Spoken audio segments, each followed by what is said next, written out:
tall. Words are blades that never fall. Debate like warriors brave. Every thought we give and save. Through the noise we cut clean. Spirited minds sharp and keen. With a spark that lights the night. Join us in this epic fight. Welcome to the Spartan arena, where minds clash and thoughts gleam. In the heat of every word, truth and insight will be heard.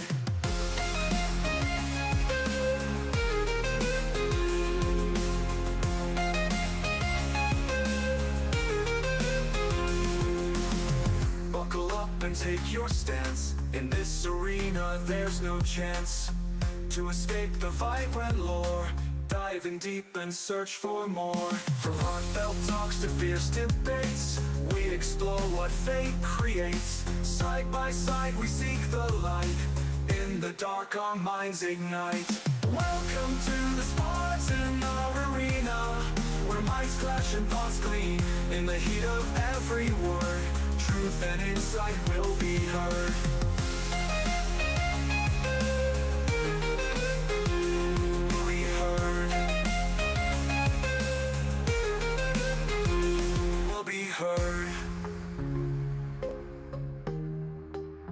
Will be heard.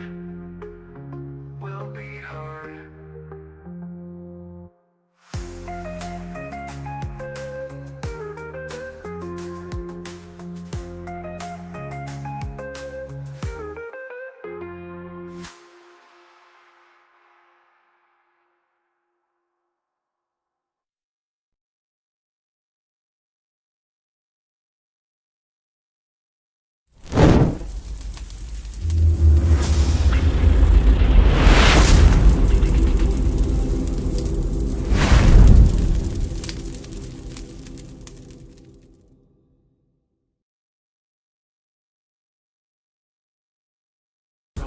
This is straight talk, leads to straight understanding.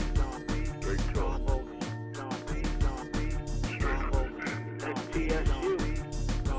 This is straight talk, leads to straight understanding. Straight talk. STSU.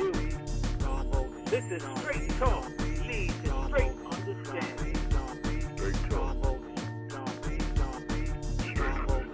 STSU. This is straight talk, leads to straight understanding. Straight talk. STSU. This is straight talk, leads to straight understanding. Straight talk.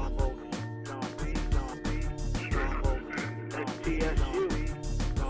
This is straight talk, leads to straight understanding. Straight talk. STSU. This is straight talk, leads to straight understanding. Straight talk. STSU. This is straight talk, leads to straight understanding. Straight talk. STSU. This is straight talk, leads to straight understanding. Straight talk. STSU. This is straight talk, leads to straight understanding. Straight talk. STSU. 1 2 1 2 1 2 1 2. Yes, this is Sean Bolden, Sean B, and this is Straight Talk, leads to straight understanding. Luke, what's going on, everybody? I hope you had a good week. I hope it was great since the last time I saw you. And this episode that we're going to do today, that we're about to do, is going to be with a special guest, a special invited guest. Her name is the Wife School Podcast. Phenomenal woman. Has a lot of insight on a lot of different things. But today we're going to be speaking about one specific thing. And that one specific thing will be only one you can trust is yourself. Again, only one you can trust is yourself. Now, how many of y'all feel that way? How many of y'all feel the only one that you can trust is yourself? Mm-hmm. All right, I hear you. I hear you. I hear you. I don't see you, but I hear you. You can see All the right. Do you see me? Do you Yeah. see the? Oh, you see me? I don't see you. Uh-oh. Hey. Let me see if I can help that out. You know, this new thing here is working on. We're trying to figure it out. Let me see, shortcuts. I need to be able to see her. I cannot see her to my. Okay, I see one like. I see one like. So everybody, I thank you for joining my Facebook family, my YouTube family, my Instagram family, and thanks most of all, my family, the one and only, introducing young lady that I met through these internet streets, and we have built a great relationship and a great rapport. I enjoy her perspective. I enjoy her point of view. She is teaching people, including myself, a lot of things. She is my go-to when it comes to scripture. She is my go-to reference point. In case you need any information on scripture, she is the person that can help you. And if she can't help you, she got places and resources that she can go to help us. And with all that being said, I want to welcome her to the stage, my friend, fellow podcaster, uh, woman of value, Miss Life School Podcast. Welcome to the stage. Welcome to the stage. Now, I Hola, still can't see you. everyone. Hola, everyone. Yes, I still cannot see her. It's okay. Peter, I Can't cannot. see? No, I cannot see. All I see is me, and I don't want to see me. I That's got a right. You mirror. can't see me. You can't see me. John Cena. No, so I'm just playing. Ah, there you go. There you go. I was on the wrong page. I'm No. That's Hello, what's up. everybody. I am just honored to be here with my beautiful YouTube co-laborer and Mr. Peter on talking about the topic of trust. Definitely a subject we need to address, which is the foundation of relationships between friends, family, lovers, children, everything. So we need to talk about trust. Absolutely. And the only one person you can trust is yourself for some reason. What's up, Dave? Oh, that's not. Yes, yes, sir. What's going on? We gotta Now, get your eyes checked, bro. We gotta get your eyes checked. no, what we need to do is get technical check because I'm on two pages. See, over here, I am on a page where I have a background and everything. Over here, I'm not. So that's why it was hard for me to go back. So I'm gonna get it. I'm gonna get it right. Let's see. I'm gonna try and get the background that I had because right now I'm have this background. I wanted my plaques and stuff to be my background, but that's neither here nor there. Thank you, gentlemen, for joining me. So the videos I had to play are on that other page. So I don't know if I'm gonna be able to send it to you guys. I'm gonna try and send it to you, Dave. Maybe you could pull it up and put it in. And I want to welcome you both as well. In case y'all don't know, I have the Wife School Podcast. I call her Stephanie. I didn't know that that's what in fact you wanted to be known as, but I see it there on your page. So welcome, Miss Stephanie. How are you today? Hi, I'm doing good. We also have Bear Paws and Mr. Sparta himself. That would be David and Peter who are joining us, and we have this great topic that we're going to be tackling today, and it's only person you can trust is yourself. Now, Sean, before we move on, Greg would like to join the stream. This is your show, your call. You want me to drop the link? Well, yeah, definitely drop the link. Okay. I'm not opposed to whoever want to join this show because we're gonna talk about it. My man, UK, the link is in the chat. Go ahead and join. That is my cousin. That is my cousin. And it is great to see Stephanie, aka Wife School Podcast. We are very good friends. I know she's a busy lady. Absolutely. Even when she ignores my emails half the times. All I see is post link. I be all over the place, man. I do. But I'm trying. I'm look at my cat. Oh my God. I'm trying to put in my effort. I would be on my usual site, but I have Latino neighbors and they're having a party, so I don't want them all on the video, you know. Well, with that being said, I'm gonna ask you both. I'm gonna first off, I'm gonna try and send over this this video link or a few video links. What's going on, Craig? Pleasure. Thank you Hi, for Craig. joining. Hello, everybody. Hello. Hmm. Craig is from across the pond. Stephanie just said, "Hold on." He's from across the pond. We spoke about that last week. Mhm. And so the y'all who don't know. So what I want to talk about today is you can trust no only person you can trust is yourself. Now the reason why I brought that topic up and the way that I wanted to spin it was because how many of y'all are familiar with that saying first and foremost, and how many of y'all agree with that saying? I agree with 100%. Agreed. Familiar, agreed, Day. Familiar, agreed, Craig and Stephanie. Perhaps Agreed. agreed. Okay. Now, only person you can trust is yourself. Now, my spin on it is that um, those who can't trust can't be trusted. Mm. Now, uh, I learned this through some experiences about myself. For example, when I was younger, I was always faithful in relationships. And my girl at the time, when I was a teenager, did something that was unfaithful to me. Now, to the extent I won't go into, because I don't know if she actually had intercourse or sex with the person, but she did something that was deceptive, kissed another person. I found out. All right, just FYI. So when we broke up, or we had changes, I didn't really trust her. And what I found myself in the position is I went away, I went to New York, she was in California. I went back to New York and I had somebody that I was messing around with. She knew about my girl. She knew about what was going on. And I had an argument with my girl that weekend when she was there.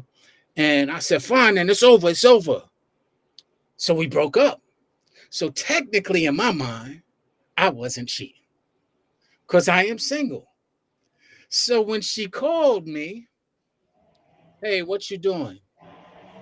I used my still wanting to be honest. I used a little bit of deception, and I was like, oh, nothing. I'm just chilling. Now, meanwhile, I'm next to a girl right here. She knew. I said, hold on, let me pick up my phone because she knew who was calling. So in reflecting and all of that, I won't go into the rest of the details, but in reflecting for all that, I realized that I became the person that I despise in her. I didn't trust her. And I, in my mind, well, she doing what she want to do, so I could do what I want to do type of thing. We broke up anyway, even though it was technically a breakup to be able to go ahead and spread my wings. But the point is that I became untrustworthy. And I recognized that in hindsight. I recognized that as I grew a little bit older. And I realized that saying, those who can't trust can't be trusted, had some validity. So since then, I now have adopted to trust everybody until they give me a reason not to. So with that being said, in that story, tell me your perspectives. And I'm going to start with you, Wife School Podcast, because you said don't trust, only person you can trust is yourself. Now, with that being said, express why you feel that way. Well, you had posed this question to me, and I was really thinking about it, and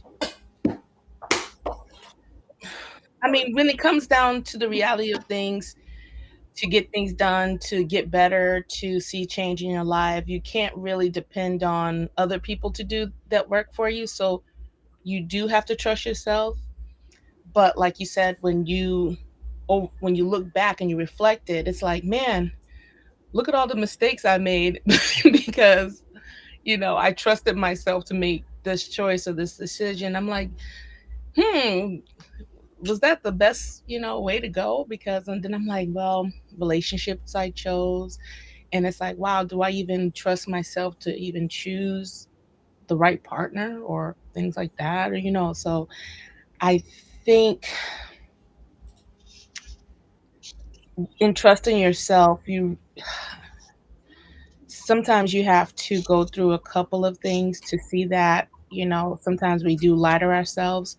And when we confront ourselves and are willing to be truthful with ourselves, then we can become more trustworthy. I can trust my habits. I can trust that if I go to this place, I know I'm going to act a crazy fool, so I don't go there. So I can trust that I stay home and read a book. And usually that works out. So I trust, doing certain things. So I think after we do touch the stove and get that experience, then we can trust ourselves not to put ourselves in compromising situations. And then in that, then we can teach other people like, hey, trust me, dog, trust me, sis. Yeah, we start becoming better, and that's the beginning of wisdom. And so a lot of people trust people that have wisdom. So you do have to go through some things to build that trust, and then that trust turns into something that other people can trust. Okay. And fellas, now that you heard that, my perspective, and you heard her perspective, what are your feelings or your sentiments on why you feel only person you can trust is yourself? Well, I guess I go first because I got a big mouth. Definitely. Oh, fuck off over there. So I agree with you, Sean, 50-50. Yes, I trust myself, but I also will trust you to give me not reason. But I've been stabbed in the back way too many times to give you my 100% trust issue. I'll give you from scale of 100 of 50% only at first. Then you have to earn the other 50%. I also believe trust is earned over time, slowly and maturely. I cannot give you my 100% trust. Like I cannot give you my keys to my house. You can come and see, hang out with my dog. Work. I sit on my very expensive system. That takes time. I can't trust anybody 100% like that. Okay. It depends on what kind of. I'll get back. I'll get back to you because I got that. But Craig, Yeah, me too. Oh, I've had a lot of problems. I have trusted a few people where I live currently, and they all screwed me over. One tried to actually wanted to rip my head off and try and kill me. So okay, Wow. okay, and Dave. Trust. Well, I know a few people who have known me from the Black Men I've Built the Network. I'll say it before and I'll say it again. I come across a life where backstab, betrayal, being lied on, put you in a predicament whereby you are forced to only trust yourself. It's not like I choose it, but when you are kind of individual like me who give people the benefit of the doubt way too many times, and you watch them burn it to the point whereby when you confront certain people about what they did to you and they feel like it's not much of a big deal, it puts you in a place where one, either you just brush it off and keep it moving, hope it doesn't change you. But when it does change you, the question is to what direction would it change you to? At my present age, I will say I'm almost completely cold-hearted, which means if I were to trust anyone in my life right now, there have to be a level of consistency across the board.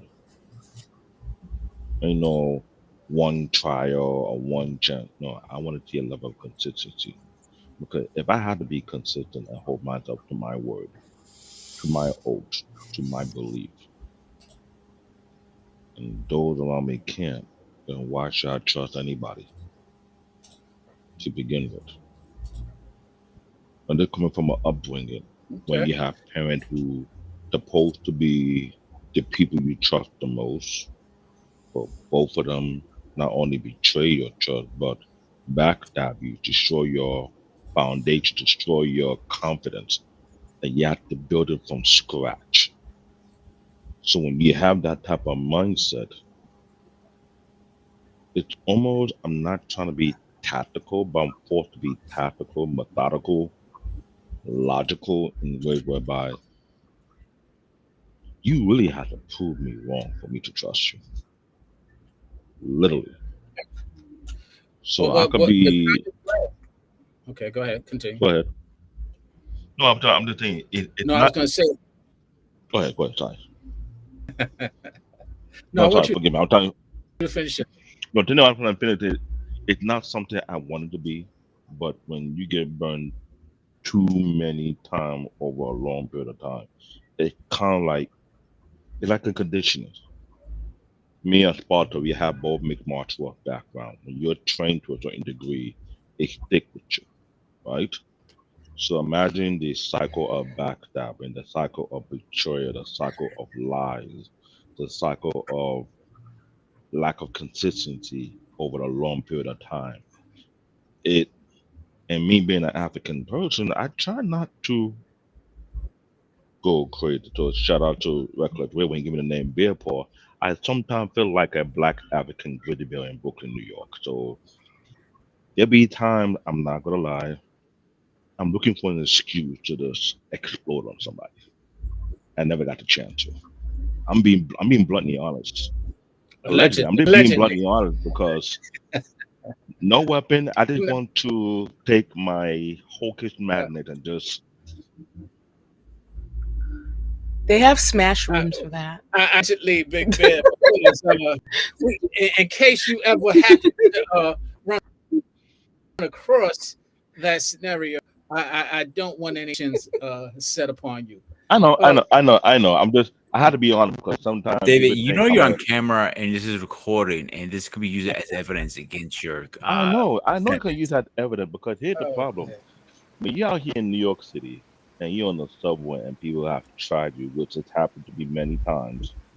I have broken up fight in subways. I've done it on the buses. I had to break up one in particular fight with a fellow on a grandma. Somebody punched me in the face, and I wanted to snap his neck. Luckily, I have so much restraint not to. He gave me a nice hard right, but it didn't shake my jaw. It just woke up a beast in me, and I was like, calm down. And I had to count in my head, don't let it out. Don't let it out. I know myself. I had to go to work. So there are moments why I want to go beast mode. And I'm in New York City, I'm not allowed to. And you're able, So I well, you're try my allowed best. to contain yourself. Okay, we get that. I'm glad you contain yourself, and I'm glad you have emotional and tolerance and ability to face it. But what I was going to say, To a degree. It's just that Yeah. You're gonna put you in a that's a good karate thing. class. That's a good thing. there's no karate going on here. I'm just Discipline is a good bare. you dig into my comment because quite all just describe trauma, and Mhm. trauma is for loosely defined unresolved pain. And so the thing is that we go through our lives with this unresolved pain from a lot of different places and spaces, and we start acting or reacting in such a manner that is sometimes unfair to the people that we're doing it to. To the point that you made, but we feel justified in what we do because of our trauma, because of someone who might not have even done anything to you. And I'll give you another example where that happened. That it was clearly defined to me. I was I got into an altercation with some people, and it was and I wound up going and we left. But at that point, everybody who even resembled the person that or the people that I got in the altercations with, I was looking at sideways.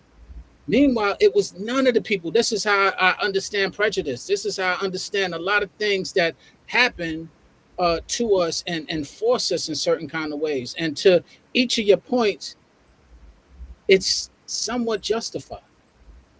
But how do we get through it? How do we learn to trust? Because what we just described we a lot of times we are our own worst enemies because we find ourselves not being able to deal with anyone who triggers those mistrust or distrust, and it could be something that could benefit us from some person or even the same person who broke the trust. So how do y'all go ahead and address that? First off, before we go into each and every person, we also just had someone else join us. So I want you to go ahead and answer the question. Have you been on? Have you heard the question? Yes. So I actually just learned how to do this the past 2 years. I was diagnosed with cancer, and I had to realize how to trust in others because I knew I could not do this journey on my own. Wow. So I simply had to because I knew I have a child, I have a teenager, and I knew I needed help. There was no way I could manage this on my own. So I had to reach out not only to my family and friends, but others who I had to put more trust into. And now, 2 years later, I would be lost without all of them. So I learned how to put my trust in them and just trust others that were looking to help me and get me through this. And as I continue on this journey, I really realize I don't know where I would be without them. Wow. Well, first off, God bless you. Continue blessings for your Yes. strength and your health to Thank you. continue Yes. recuperation and remission and so on. Lord, we ask you for that on her behalf. Thank you. And Thank you. secondly, not a problem. You actually, I'm glad you came on last because you brought a whole different perspective that I was going to challenge each of us with, is because who do we hold is the second question. Who do we hold in authority over ourselves other than ourselves? Who do we lean on? Who can we trust or listen to other than ourselves? I've always had trust in my parents. So those have always been my two backbones, like to anything that I've gone through. And then I just had to reach out to other family and friends and just put my trust in them and help me through this. Wow. And that lends a balance. So, fellas, with that being said, she just added more fuel to our fire. What do you got to say now? We're going to start with Wife School Podcast, and we're going to go to the right and then back down the way we did last time. So go ahead, Wife School. Stephanie. I really trust in my mom, and I'm really thankful that I have her because and I can understand what David said, like your parents are the one that you should be the most vulnerable with, the people that birthed you and gave you life. But sometimes those people, you don't have a close relationship with them. You can only like tell them maybe 30%. They'll be like, all right, and they're not paying attention. But I'm just thankful that I could talk to my mom, and she's just seen me cry. She's seen me ugly cry. I just flailed out with her and just say, I'm just done. I'm done with this. I'm done with that. And just let her know everything. And she just sits there. She lets me vent, even though she may not be able to change the situation, but just her support and just listening and her small encouragement and letting me do that, blow off that steam, just builds our trust more. And I'm just thankful that I do have her in my life, and I have a daughter, and like Miss Alicia said, I'm trying to build that relationship with her so that she can tell me in every all her problems or situations I have questions. And just, I don't have to be end all be all, but I just would like to be that for her. What's interesting about that, I'm going to ask you this. Remember I said those who can't trust can't be trusted? Suppose that reigns true. And the reason why I bring it up is because if you are that for her, but yet you are carrying the baggage of not trusting others, you might give advice that will project your mistrust into your loved ones? How do we how do we deflect that, or how do we address that? And I'm gonna send it to Pete. I want you to think about it, Stephanie, but I'm gonna send it over to you, Pete, because there we have it. Now that you who do you trust, and can they trust you? So I'm gonna break this down in multiple ways. First, if my people who are in my circle, I don't even call them my circle. I call them my family. David, Paul, Coach, CQ, you, Sean, my little pain ass friend Alicia, Greg, who became a new member of my family. You guys, I trust more than anything. Let me ask you a question, Sean. I know you don't live close. If I call you at 3 o'clock in the morning, I say, Sean, I need you out of my house right now. I have an emergency. Would you show up? David, would you show up at 3 a.m. if you were like Greg? You too? Would you show up? At least I know you. Stephen, let me ask you a question. I know we're Absolutely. pretty close. You know, right? Can we agree on that? Hmm. Yeah. So, about you, Stefan, we're pretty close, right? We're not tight, but we're close, right? Can we agree on that? If you were around the corner, would you show up and help me out if I needed something? Oh yeah. But That's what's different. interesting about that, Peter, you're tapping into not trust. You're tapping into people who have compassion for humanity, and I think each of us have that. To where, even if it wasn't you, if there was a neighbor who we don't know screaming across needing help at 3 in the morning, 9 times out of 10 we probably will try and show aid. So somebody who we do know, it's almost automatic. So that's an unfair predicament because you just telling me you're humane, and this is why we trust and have that compassion for one another. But what about those times? Go ahead. I'm going to push back a little bit. Why can't it be a combination of both together? I agree. It should be. I'm just trying to identify the fact that, let's say when you don't feel, let's say it's that enemy who mistreated you. What are you going to do then? Not you What? specifically, but everybody here. I'm asking you that question. What if it's your enemy? You know, and biblically they say you should trust your enemy, but not. We don't always apply that. Not that everybody is biblical or follow the Bible, but the point being is that principle in itself is part of what was being said, and it's in a lot of different religious and uh, social platforms and social principles. But is it something that we are able to practice with all of this abuse and or hurt that we're feeling that we haven't let go? I see what you're saying, but also your enemy could show compassion and trustworthy over time. They can become a friend over time. Let's say they're not. What does that change you? That's my point. Because what I found out, those who can't trust can't be trusted. When I didn't trust, it changed me. I became who I didn't like.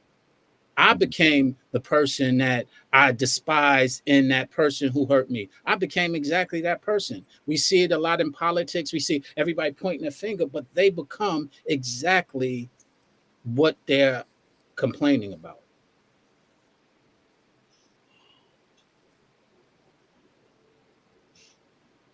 That's what he's saying. Yeah. So it's easier to do when somebody hasn't done anything to you. Somebody you don't know, somebody you do know, to have compassion for. The test comes when it's somebody who you know did you dirty, who you know are dirty, deserve something you might want to inflict, but yet you're now faced with, do I help this person or do I let them suffer? Now, let me add more context. Do I let them critically suffer? Because suffering is not something that we can, suffering sometimes is helpful for people, in my opinion. Yeah, it helps you grow. But do I take a person, when I say critically suffer, something that can critically, like they can't come back from type of suffering? Do you make them do that?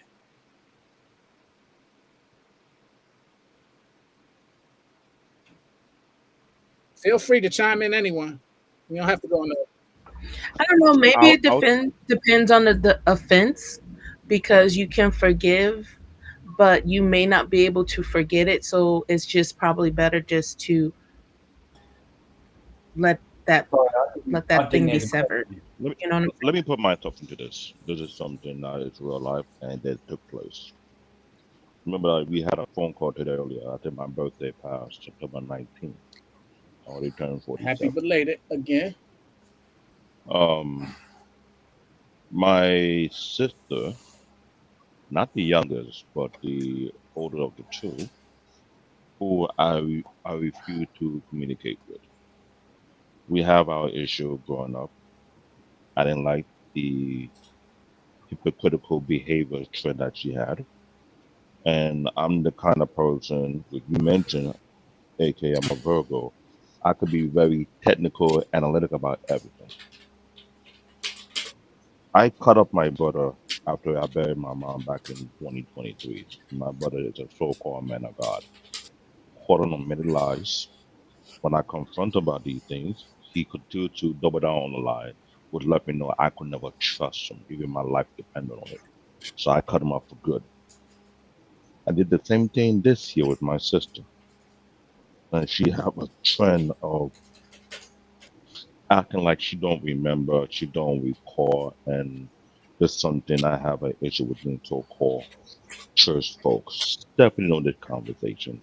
I had it with her before in the past when I talk about dealing with people in the church whereby they act like so-called Christian or than that, but you can tell they don't practice what they read or what they study. So I had a particular system I was trying to do that same now with me, and I was trying not to, I would say, go bare paw on her. I had to be front with her. Like, I really don't care if you exist anymore, to be totally honest. I'll let it be known because for more than 20 plus years, almost 30, to her existence, I found that I can never trust her for anything. This is my blood, mind you. The lied, hypocritical, sarcastic behavior, the look down. I recall, I'm not gonna mention your name, the particular marriage that I predicted to my soon to be ex-spouse that it was going to take place, and it did came to pass long before it happened.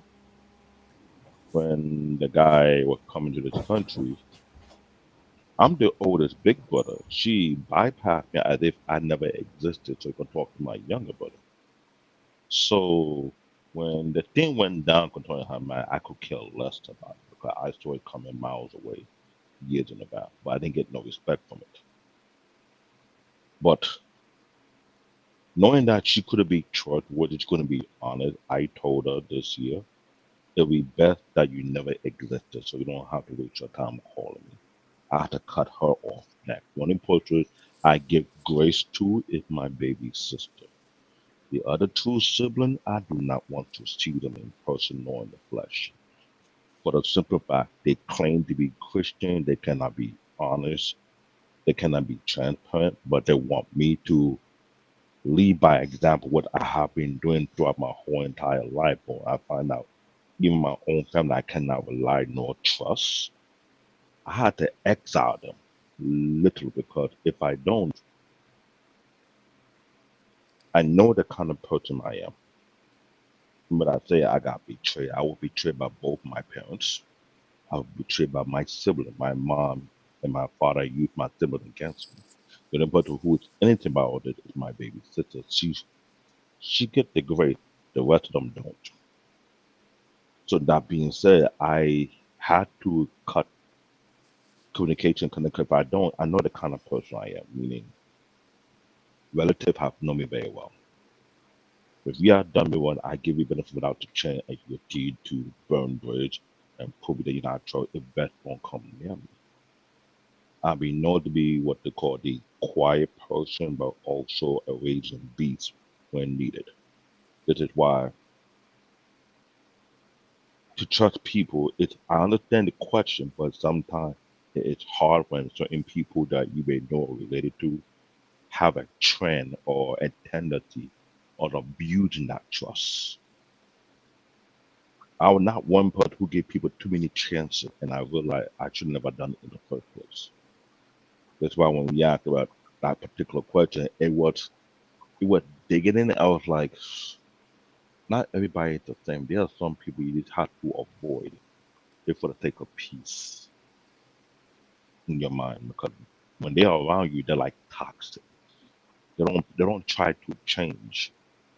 And when relatives are telling you about what they did and they act like they did nothing wrong, and I'm looking at them like, they cannot be my blood.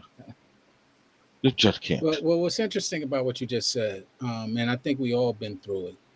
Uh, Not only is it difficult to deal and give grace to somebody who has stabbed you in the back, but it becomes even more difficult when that person is somebody that you've been taught you could and should be able to rely on, such as your parents. So your parents is a deeper, because you've been trained, never mind by them, but by society.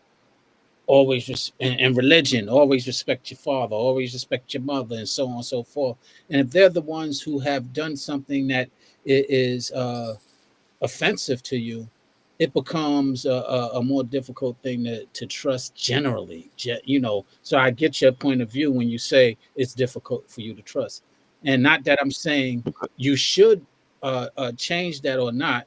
All I'm sharing is a different perspective on how it can reflect and how it can, more importantly, uh, be a disadvantage to you and your growth and you further. So that's what my whole intent in having these conversations, these straight talks, leading to straight understanding. I Yeah. get the point, because I know Stephanie, Peter knows this about me. I try to move past that. This is why sometimes I'm that person whereby if I live nearby, you reach out to me, ask me for help, I will not hesitate to help out. Dr. McCumbee was one person who had that conversation, and he realized I do what I do because I've been burned before, trying to give people the benefit of doubt. People I don't know closely. Because those who I know within my close circle, and I give them benefit of doubt, it's almost like they willfully do it anyway. They think I'm just gonna continue to be what they call the term doormat. I'm sure everybody heard that phrase. But yeah, people abuse that particular person because they think, oh, he's just a doormat. He doesn't care. He'll allow me to do it over and over. And I was a doormat to my family for so long. Yeah, and like I said, I understand your point of view heavily, because it's you're not treading water. You're swimming deep in the ocean in reference to the hurt and stuff that has gone along. I want to ask you, Alicia, uh, and then you, Craig. But I want to ask you, Alicia, because you just expressed having to go through a transition and a transformation, um, that where your life was in jeopardy, so you had no choice but to trust someone else. Hmm. So Right. that being said, how how now moving forward do you look at trust, or the lack of trust that you might not have had in the past because of trauma that might have happened? Well, one thing that I did experience too, that um I had to look at who to trust, because of course when this first happened to me, I had everybody and anybody reach out to me, like people that I haven't heard from in years. Suddenly everybody wanted to be my friend, everybody wanted to be in my life. And then as the year went on and things got better, like, I mean, like, still going through cancer and treatments and everything, but I was feeling better, people knew I was doing better, people started going away from me. And then I started seeing that who was really still in my life, that would still reach out to me even if I was having a good day. That those people that when I wasn't having a good day, they were the ones reaching out. But now who was there to say, are you doing well? How's things going? It really, really diminished. So then as things went forward, because there's always bumps in the road on with cancer journeys. I had some bumps in the road, and then more and more people came out again that I haven't heard from in like a year. So then that caused me to start to actually have some trust issues, oh geez, these people are only reaching out to me when they know I'm not doing well. So I So really had to look at. I got a question. When you say that, was it that you had trust issues, or what was it that you were questioning uh, the genuine state of Yeah, people? right. Maybe it's more that I was just questioning the genuinity of how they were to me, because a lot of them weren't real true friends that I would have considered true friends before this. A lot Wait, of them, you just tapped on something. What is a true friend? Because they are only hmm reaching out to you right. because they're trying to send some love or some encouragement. Yes, A friend maybe isn't what they were supposed, or a true friend maybe that wasn't what they was trying to be to you. But did right. it change your outlook on what a true friend is?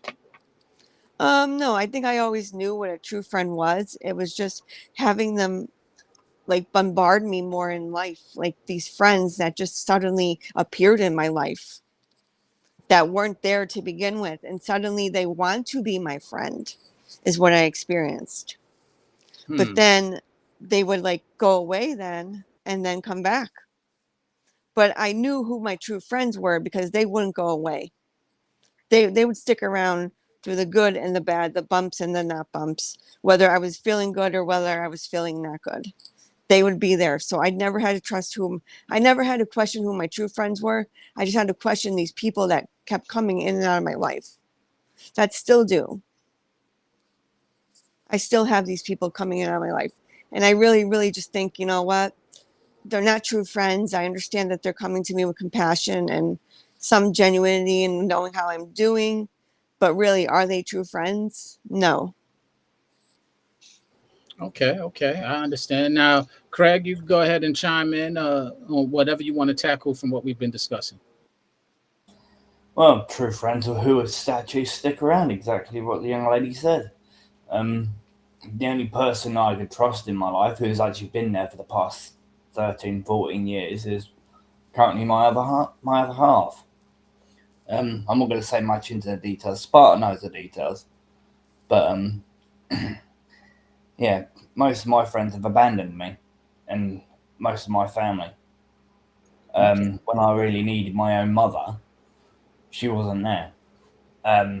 My own father, he helps out every now and then, but he's never there. My own best friend, who I grew up with, um, I hardly ever see him. I haven't seen him in months. Um, but there's not a lot of people you can trust out there. People who are actually close to you, who are there for you and do anything for you. Um, like your wife, your husband, if like your brother, if he's there for you, if you're ill. People like your husbands, your wives, your families who are actually really there for you, who actually care for you, who physically contact you every single day. Even if you're not ill, they contact you every day to see how you do it. That's all I've got to say. I'm sorry. no, that's I've, that's cool. There's nothing to be sorry about. I appreciate that, and I want to get back over to you, Miss Stephanie. But I want to spin it now. I'm gonna spin it a little. Y'all ready for the spin? All right. The spin is uh, we all identified first. Our first identity was only person you can trust is yourself. That was the topic of tonight's conversation, and now we're into the point of why we feel that way and why people feel that way, and it was rooted from, I think, what we all have mentioned in trauma and in pain and in hurt. So I was traumatized when I just saw Stephanie leave here and then she came back. It hurt me. No, but seriously, with that being said, here's the spin. My Oh, connection. Sorry. nah, it's not a problem. I'm just messing with you. Now, with that being said, and Stephanie, I want you to start. Uh, we wind up, yeah, we wind up not being able to trust. And like I said, those who can't trust can't be trusted. But what we just identified in a couple of the points of view that was mentioned is that we learn consistency helps us feel trusted. We learn that consistency, especially through ups and downs, which a spouse is the only person who is supposed to. Now the spin is, Mhm. are we relying on people to do something that no, is our expectation leading to our disappointment?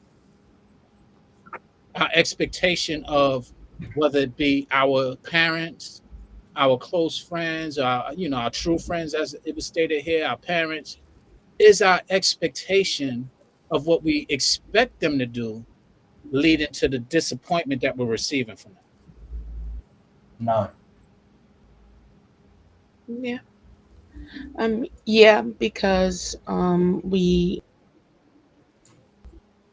assume that family is so should, we should be a community, but when those expectations aren't met, yes,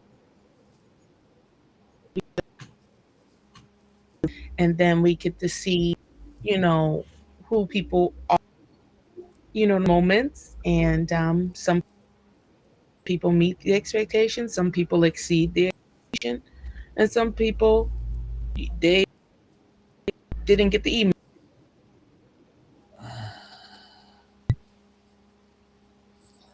Yeah, so I This want y'all all to chime in. I discernment. heard a no. Oh, I'm sorry, you was breaking up. I am okay. I have to start all over again. I'm sorry, because it's so bad. Sweetheart. Are you on can I- Wi-Fi, wife? Okay, so she's gonna come back with us, but I heard somebody say no. Expectation didn't lead to that disappointment. That was you, Craig. Go ahead, explain that. Well, I can say my best mate's mother, who I actually class as my own mother. When I really needed someone, she was. Her and her son were very good friends, right? Ever since I was a kid, and whenever something happened in my own house, which was 2 doors up from where they lived, she was always there. Even when I didn't expect it, she was always there for me. My mum came home drunk. Peter knows this.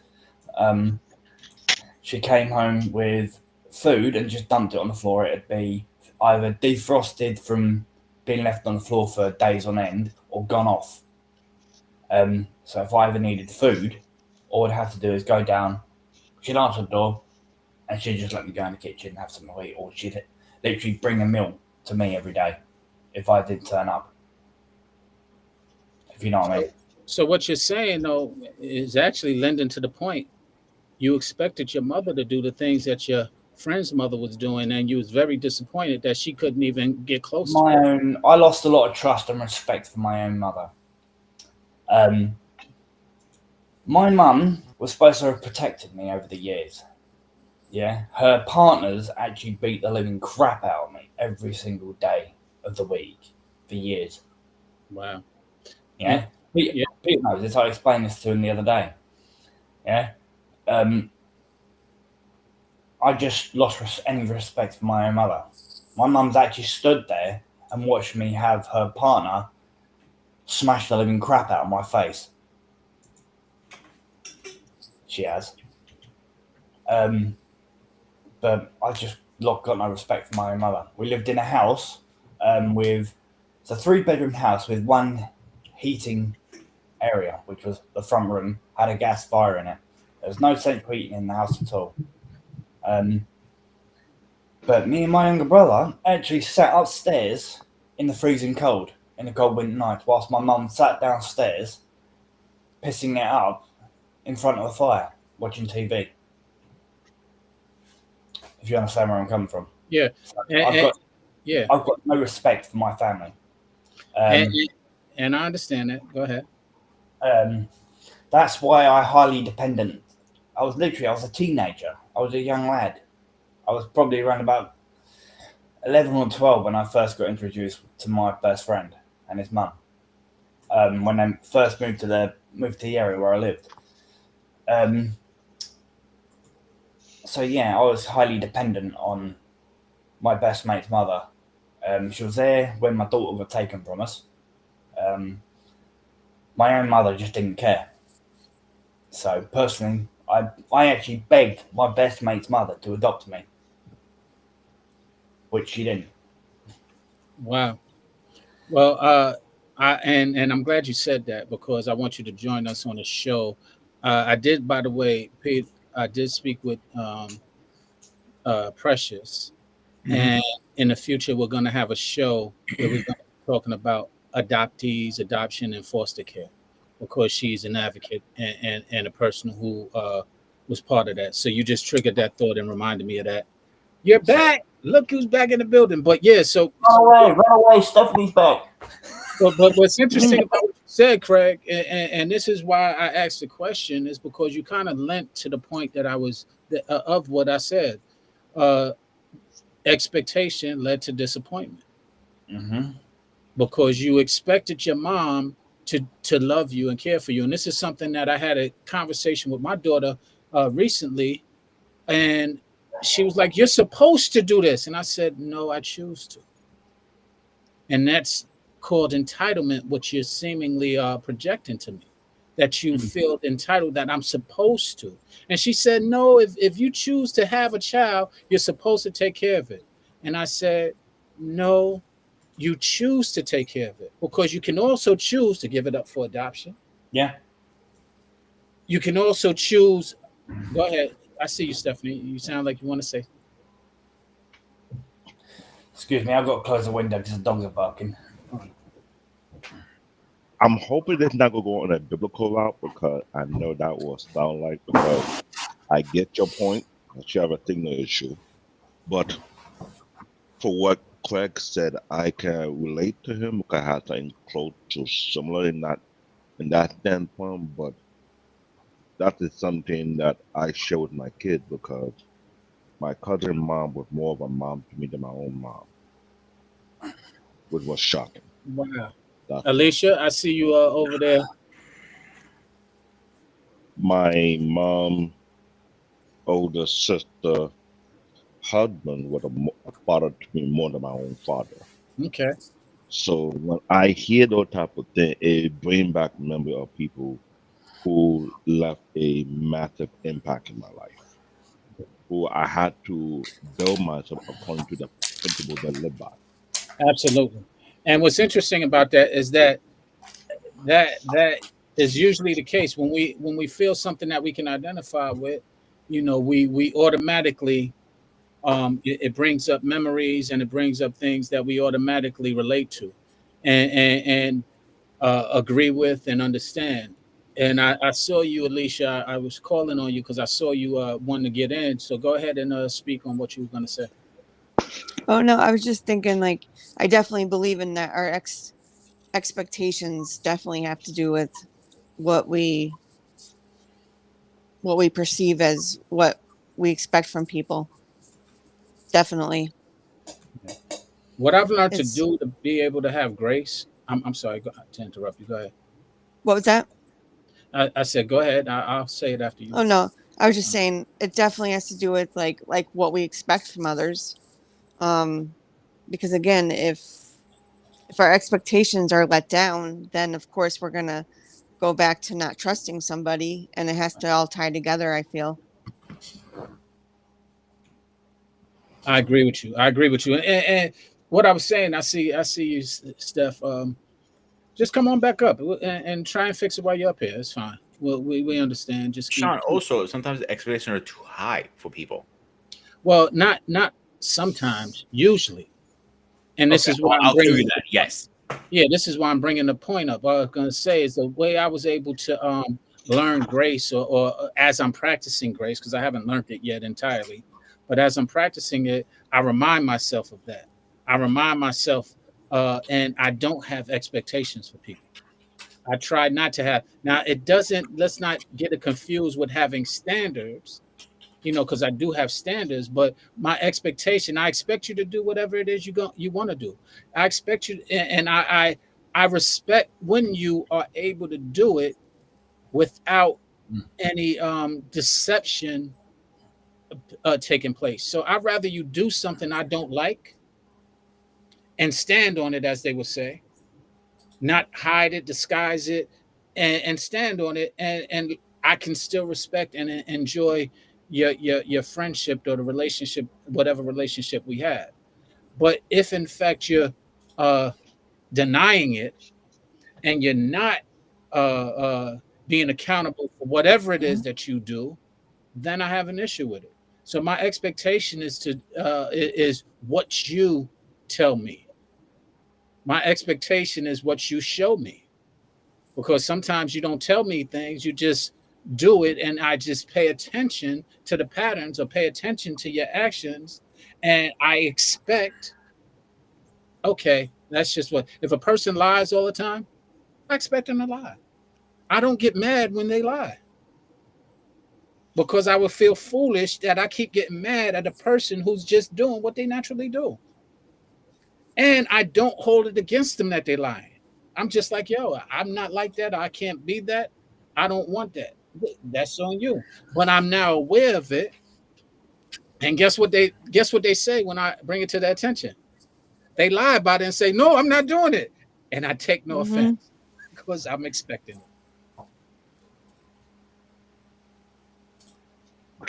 I get that logic, and I fully comprehend that. But I want to address when you say, as a parent, you're not obligated to, or but you choose to. I think the angle between parents and children is based on what concept or what belief do they have as parents supposed to. Now, that is where that particular area could be very, very tricky. In today in American society, you have a lot of kids who have a fair concept what a parent is supposed to be to them, and they could come off highly entitled. If you understand Absolutely. that. But if you go across the water, whereby we have people who are growing up in a unique culture that is embedded in their society to the point whereby they are taught, either they're part of a church community or Islamic community, they are taught the principles on how they're supposed to conduct themselves. They are taught the way of how they're supposed to walk in that particular lifestyle they're living. Now, what they will expect their parents supposed to be will be based on that principle or that belief they're being taught. For example, the Bible. If they were taught scripture, they will go based on the biblical principle, what they expect their parents to do. Now, if they base it on that, I will not call that entitlement. I will call that a obligation, that is a responsibility. But if they're based on something that is not sound, it's based on selfishness or greed, or they think this was supposed, then I will agree that come up from an entitled mindset. If you get where I'm coming from. Yeah. Well, Because when you made that statement earlier, I was in my head like,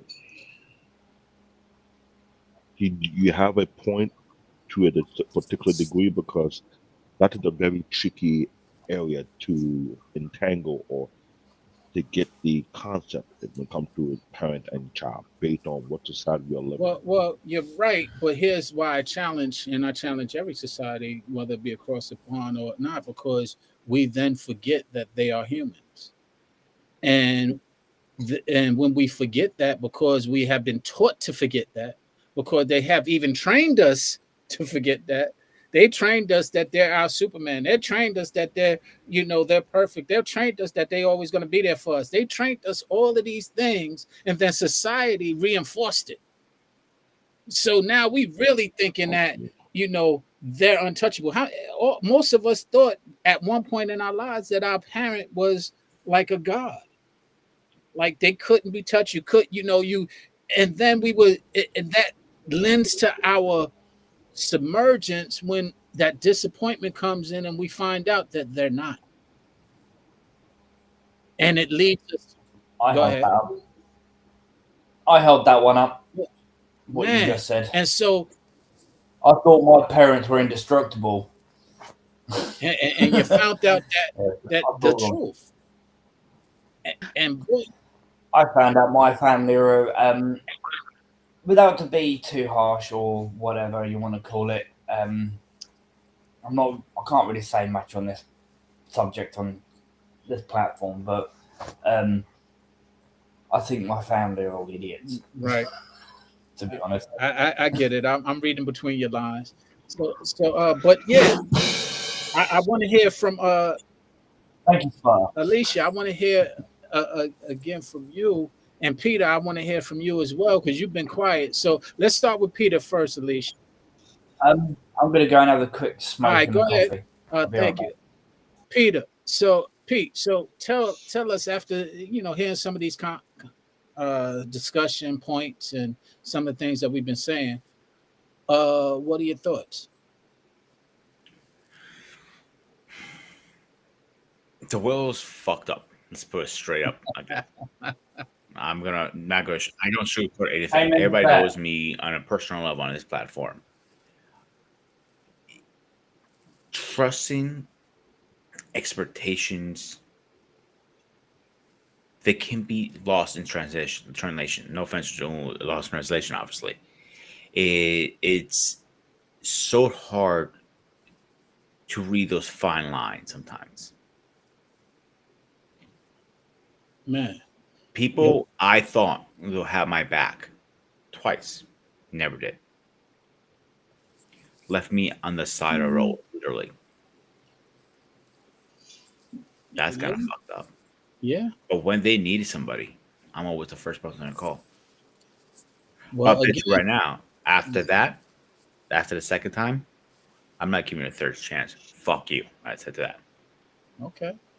And what's interesting about that is you're lending to the point that I was making, and I'm challenging everybody.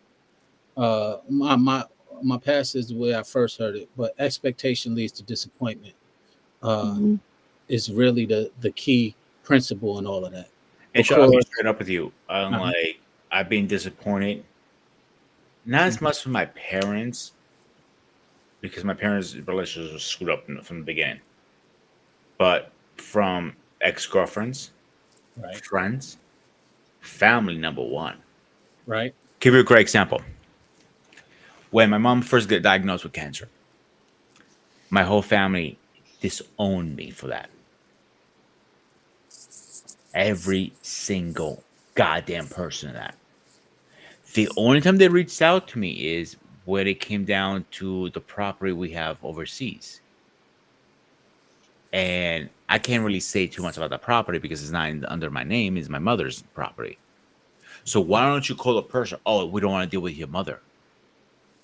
Because my mom calls your shit out. Very simple. That's the problem. That's why you don't want to do that. It is what it is, Sean. People have let me down and disappointed me multiple times over the years.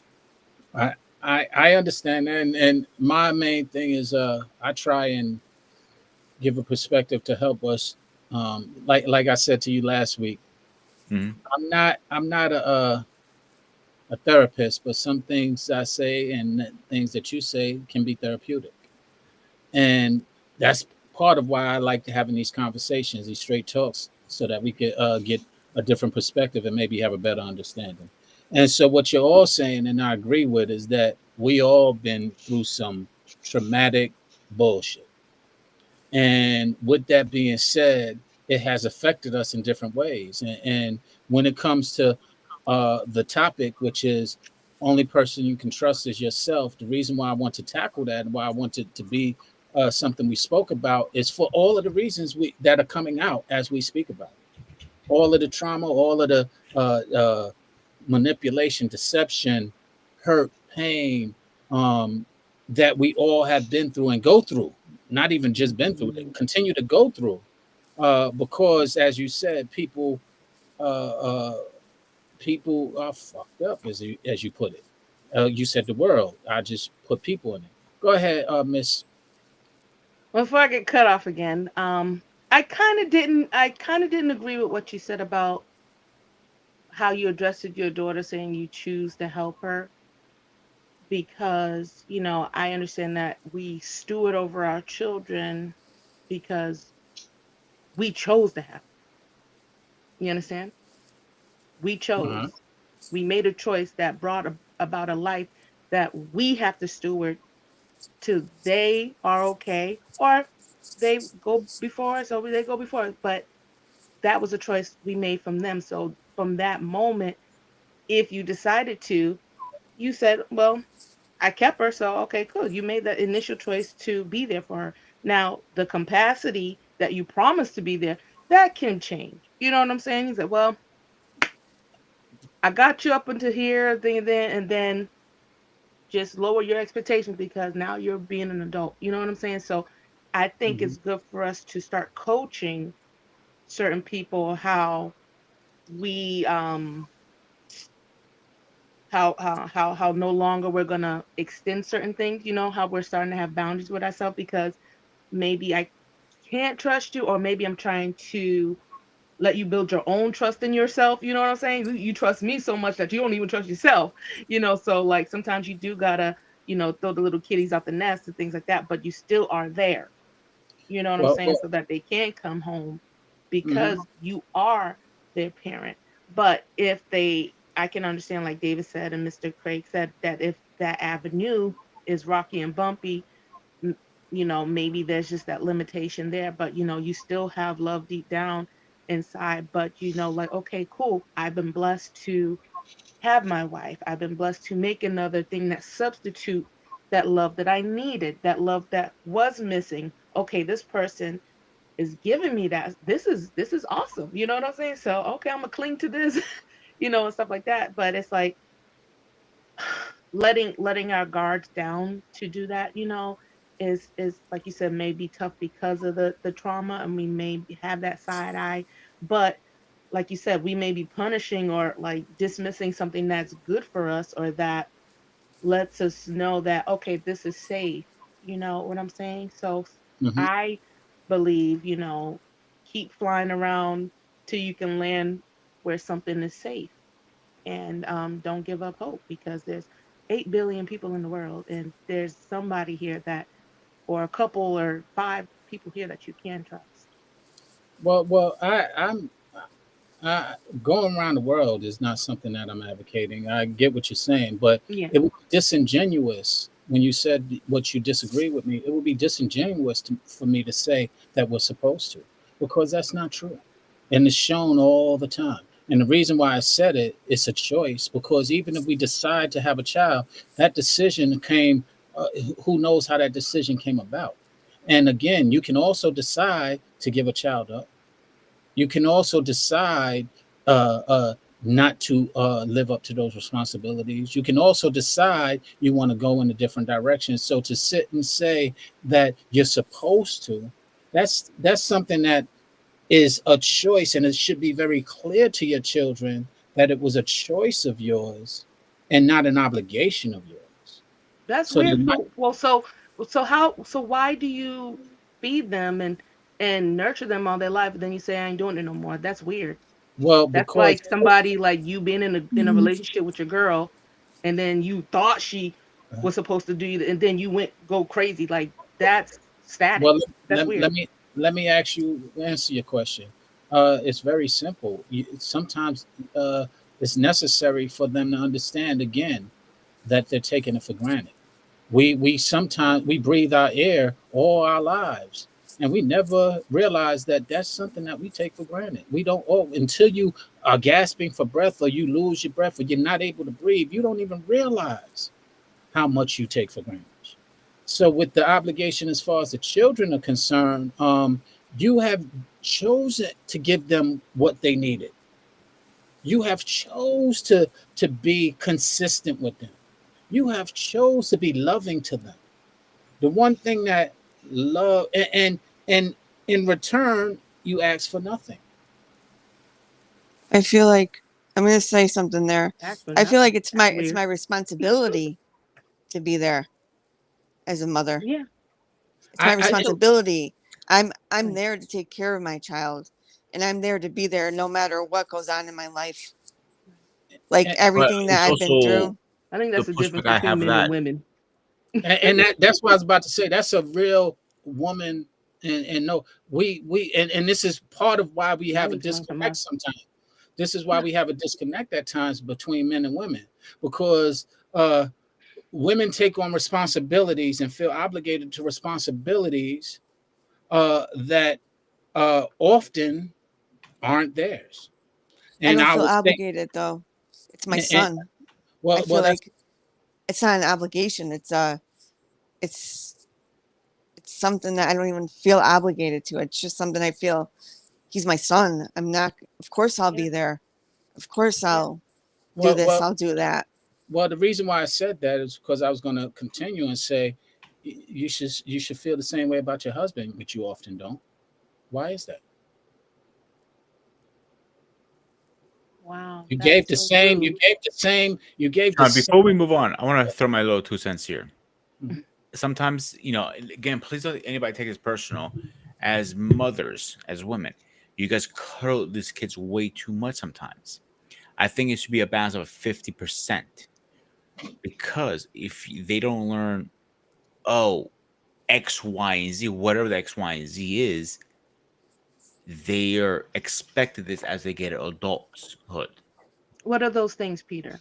Like, for example, if you always got everything for your child, when he turns 16, 17, 18, he still respect that. He doesn't know the value of a dollar. I started working when I was 12 years old. Not because my dad told me to. Kind of did, actually. He said to me, like, you and your mother always want money from me. He said, oh, and okay, I give him a big finger, not literally, but when I got a job. So these kids, like, you tell them, don't do something. Most of the times they're going to do the opposite. And the worst case scenario, they get a small punishment. They could take their phones away, whatever. But serious punishments don't usually happen sometimes. That's where the father comes in, like, okay. And I'm like, now I gotta put my fucking thing down because you keep doing the same bullshit, kid. Go ahead, David. I will have to do a little You pushback don't on live in a this black home. because I'm no, I live in Greek. a I'm black talking to family. Peter. Go ahead.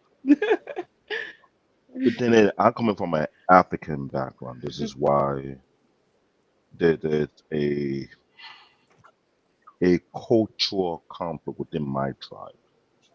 The old school parents never talk about it the choice. They know that if it's responsible because there's a saying in Yoruba land, when you abandon your seed, there's a everlasting curse that you place upon yourself, and it can be passed down to multiple generations unless the next generation put a stop to it. Meaning, if I thought of the trend to be a careless father, not take care of my own kids, or not be responsible for my own children, I can place a curse upon them, meaning that there'll be a cycle that will go on multiple cycles until somebody say no, we're gonna put a stop to that. Anyone who understands African culture, whatever you do, the Bible says what you sow is what you reap, right? And you hear that a lot of times in the scripture about the sin of the father are being passed down. Which also applies the sin of the mother to also get passed down. This is why coming from an African background where we are very thick in the spiritual, but also thick in our Christian belief, I never look at it as a choice. I look at it as my responsibility unless I plan to live a life of destruction and curse because I chose to do what I feel like doing, not think about the repercussion behind it. That's why it's hard for me to agree. I'm a father and a granddad at the age of 47. Great grandfather too. Technically, I'm not Moser, aka R. Payne. Don't put me in that predicament. Shout out to R. Payne. No shade, RP. But they be trying to play me like I'm old. You are I'm old, 47. They You just clear it sounding out. like it. When you coming from an African background and you're the first child, that the thing about the first child go to hardship. Like they believe in breaking down their first child, think that'll make them better. Not always the case. So You said being breaking down the responsible first in child? yeah. I don't think so. I think it's two people that are coming together. They never had a child before and they're doing their best. There's no manual to breaking down a kid. No, this What are you what talking I about? was told. This what I was told. And I found out some people based on certain tribes that believe that is the case. This is why when you be around people who are not part of the American culture but from a particular bloodline or tribe going way back multiple years, you figure out certain tribe character and concept in mind.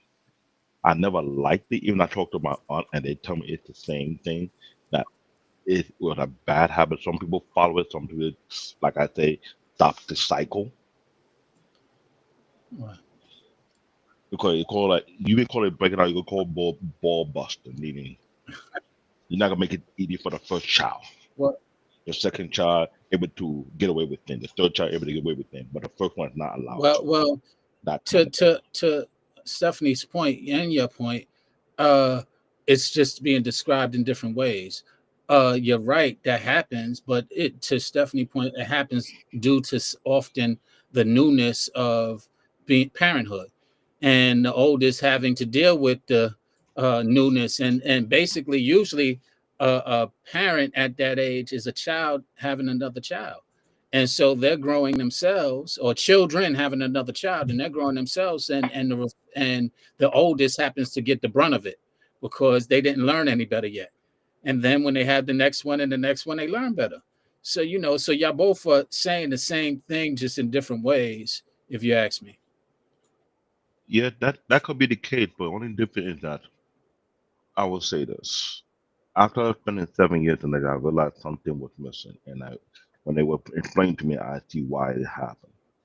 Normally, among African people, you don't want to leave your, what do you want to call it, a lifeline.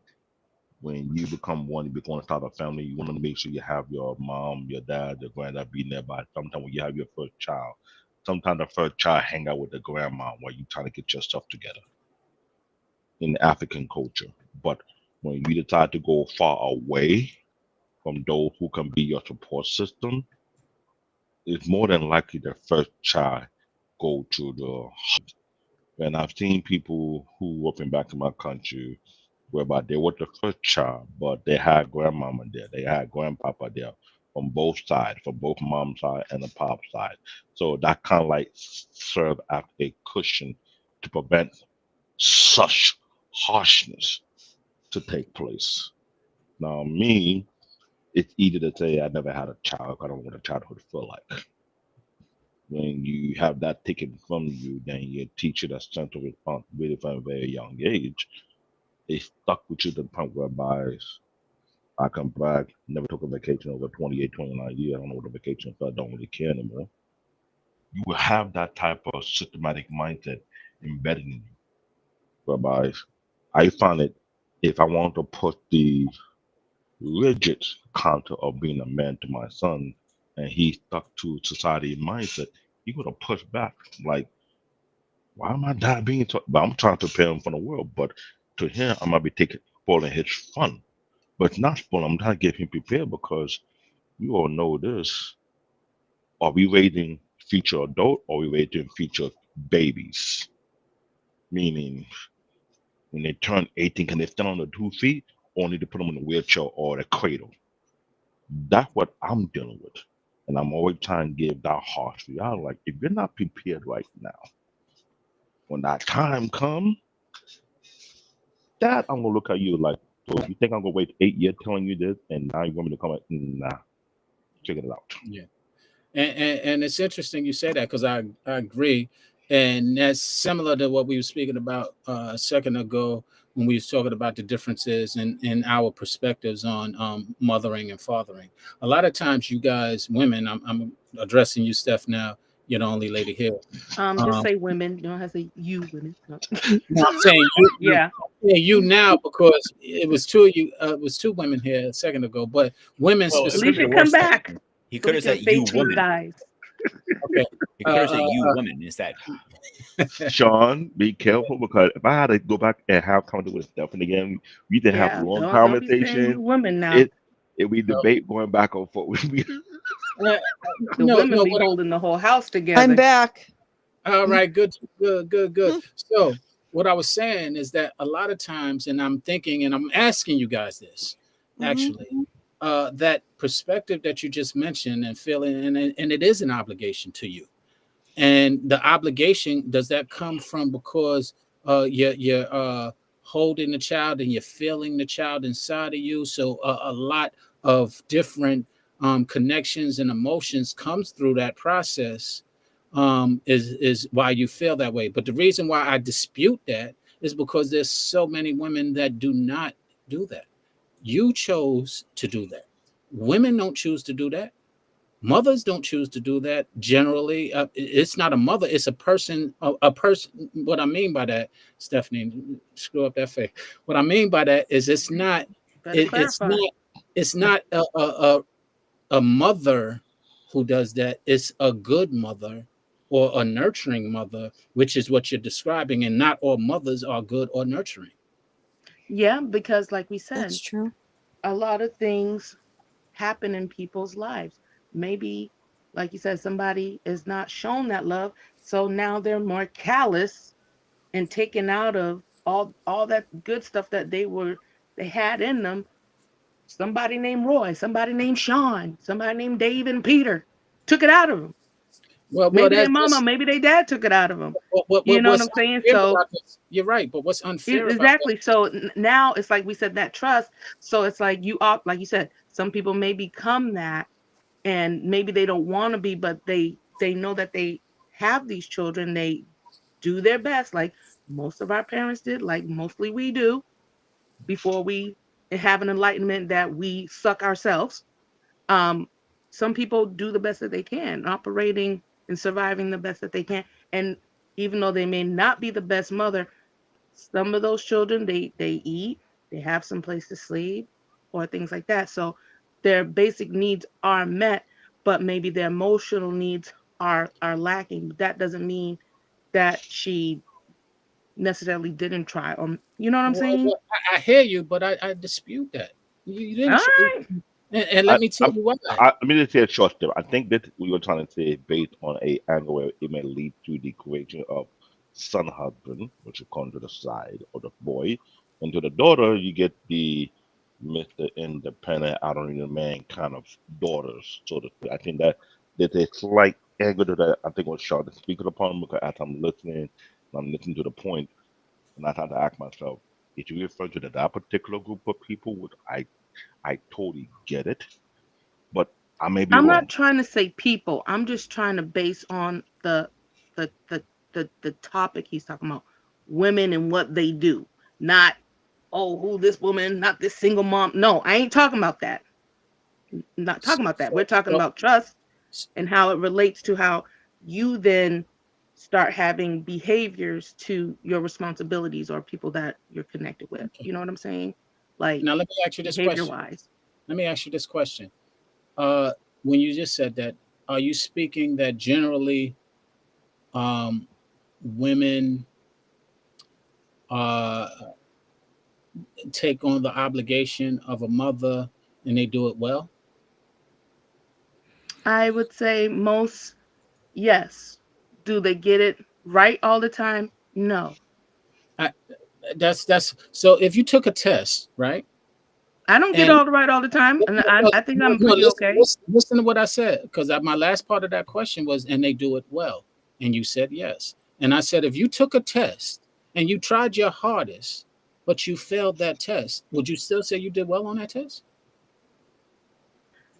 I'll say yes, because if I put all my effort into it, that means I put effort. Yeah. That doesn't. But that's Maybe not. I'm not pro. Maybe that's why they have categories. Like I may be there's expert, there's proficient, there's intermediate. Maybe I'm intermediate in 2025, but next year I'll be proficient. But So I mean, everybody has room to grow. but that doesn't dispute. That doesn't negate the question that I So asked. okay, now that you had women, right? So where do men? Okay, hold on. Men Hold too. on. No, we're gonna put the men in here. We So can where put do them the in. men? Where do they place in this Well, logical stuff? Because okay. obviously Let me. something's missing. Well, let me say Because that. they can't make emotional connection. So, like you said, Well, there's a disconnect. So, when are you going to be logical to connect to your emotions to know that, okay, okay. cool, I understand where you're coming from? Let's start with I would ask a man the same question. Okay. If you, Ask them. if you did had a test and you failed the test, would you say you did well on that test? Ask that question one more time. If you, the same question I asked her, if you had a test and you failed the test, would you say that you did well on that test? No. Man, that's Peter. David? If I took a test and I put my heart in it and I failed the test, I'd say I failed. Okay. I'm going to have to go back to the drawing board, figure out where did I miss the mark. I get that logic. So you wouldn't say you that did logic well on is it. kind of hard to address. So you wouldn't say you did well on it, right? Craig, if you took a test and you failed the test, would you say you did well on that test? Depending on what the test is. No, You I don't didn't want say to go into. fail. You didn't say you didn't I pass. don't. No. It's just a real simple. Any test you take, if you failed it, did you do well? I thought I'd give it a good try. I don't know if I'd fail. I don't know if I think, but at least I gave it a go. Okay, so this lends to the point that I was making. Doing well is very specific and defined. Did you try your best? That's No, my I question. didn't. But I didn't ask. Did you try your best? I said, did you do well? It got translated to I tried my best, and this happens often. Is the reason why I'm bringing it up. Is it happens often that it's translated to I did my best, and that especially when it comes to motherhood, I did my best. I hear it from women all the time. But does that mean you did well? Well, the thing is, that means you are doing well because at least you're being transparent and being truthful. If I sit up here and lie, and then I can go to the back and then or ask my children, well, she doesn't do this, she doesn't do. Anybody can lie. So Anybody can pose. So I would rather hear somebody say, I do my best, and I can respect that because that shows the human side of it. Okay, I can trust that. Like you said. I agree with you, but is it a lie that you're saying you did well? Isn't that a lie? You didn't do well. Okay, then so let me ask you. Yes. Does anybody ever pass? Yes, absolutely. Okay, what did you pass with your whatever test that you're trying to assume? You're saying motherhood. So where did you pass in your fatherhood? I passed in my fatherhood, being reliable, consistent, and honest with my child. Don't ask me. That's Don't ask what me to everybody answer does. that question because I wouldn't. No, know. that's not. Literally, that's not what everybody does. That's the point that I'm making. For example, what you just said, and this is not. I'm doing it as an exercise, really, because it goes into translating well versus failure. I can say that I failed. I know where I failed as a father. I can say that. I'm not ashamed of it. I understand. So why are you making a division of it then? Then that's what I'm saying. You did your best, but you didn't do well. Let me answer my question, because in order to do better, I need to measure it against something, and I measure it against my failure.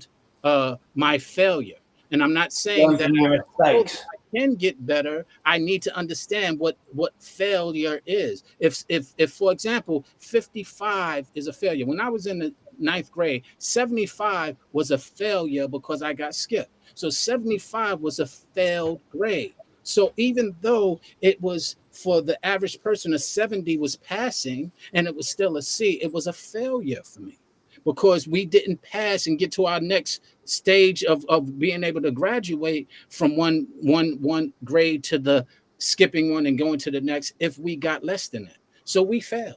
So we couldn't fail in that regard. And we couldn't say, well, I got a 70, so I did my best, because it would not allow us to get this. We might get to the 8th grade, but we won't go to the 9th grade, which was our goal.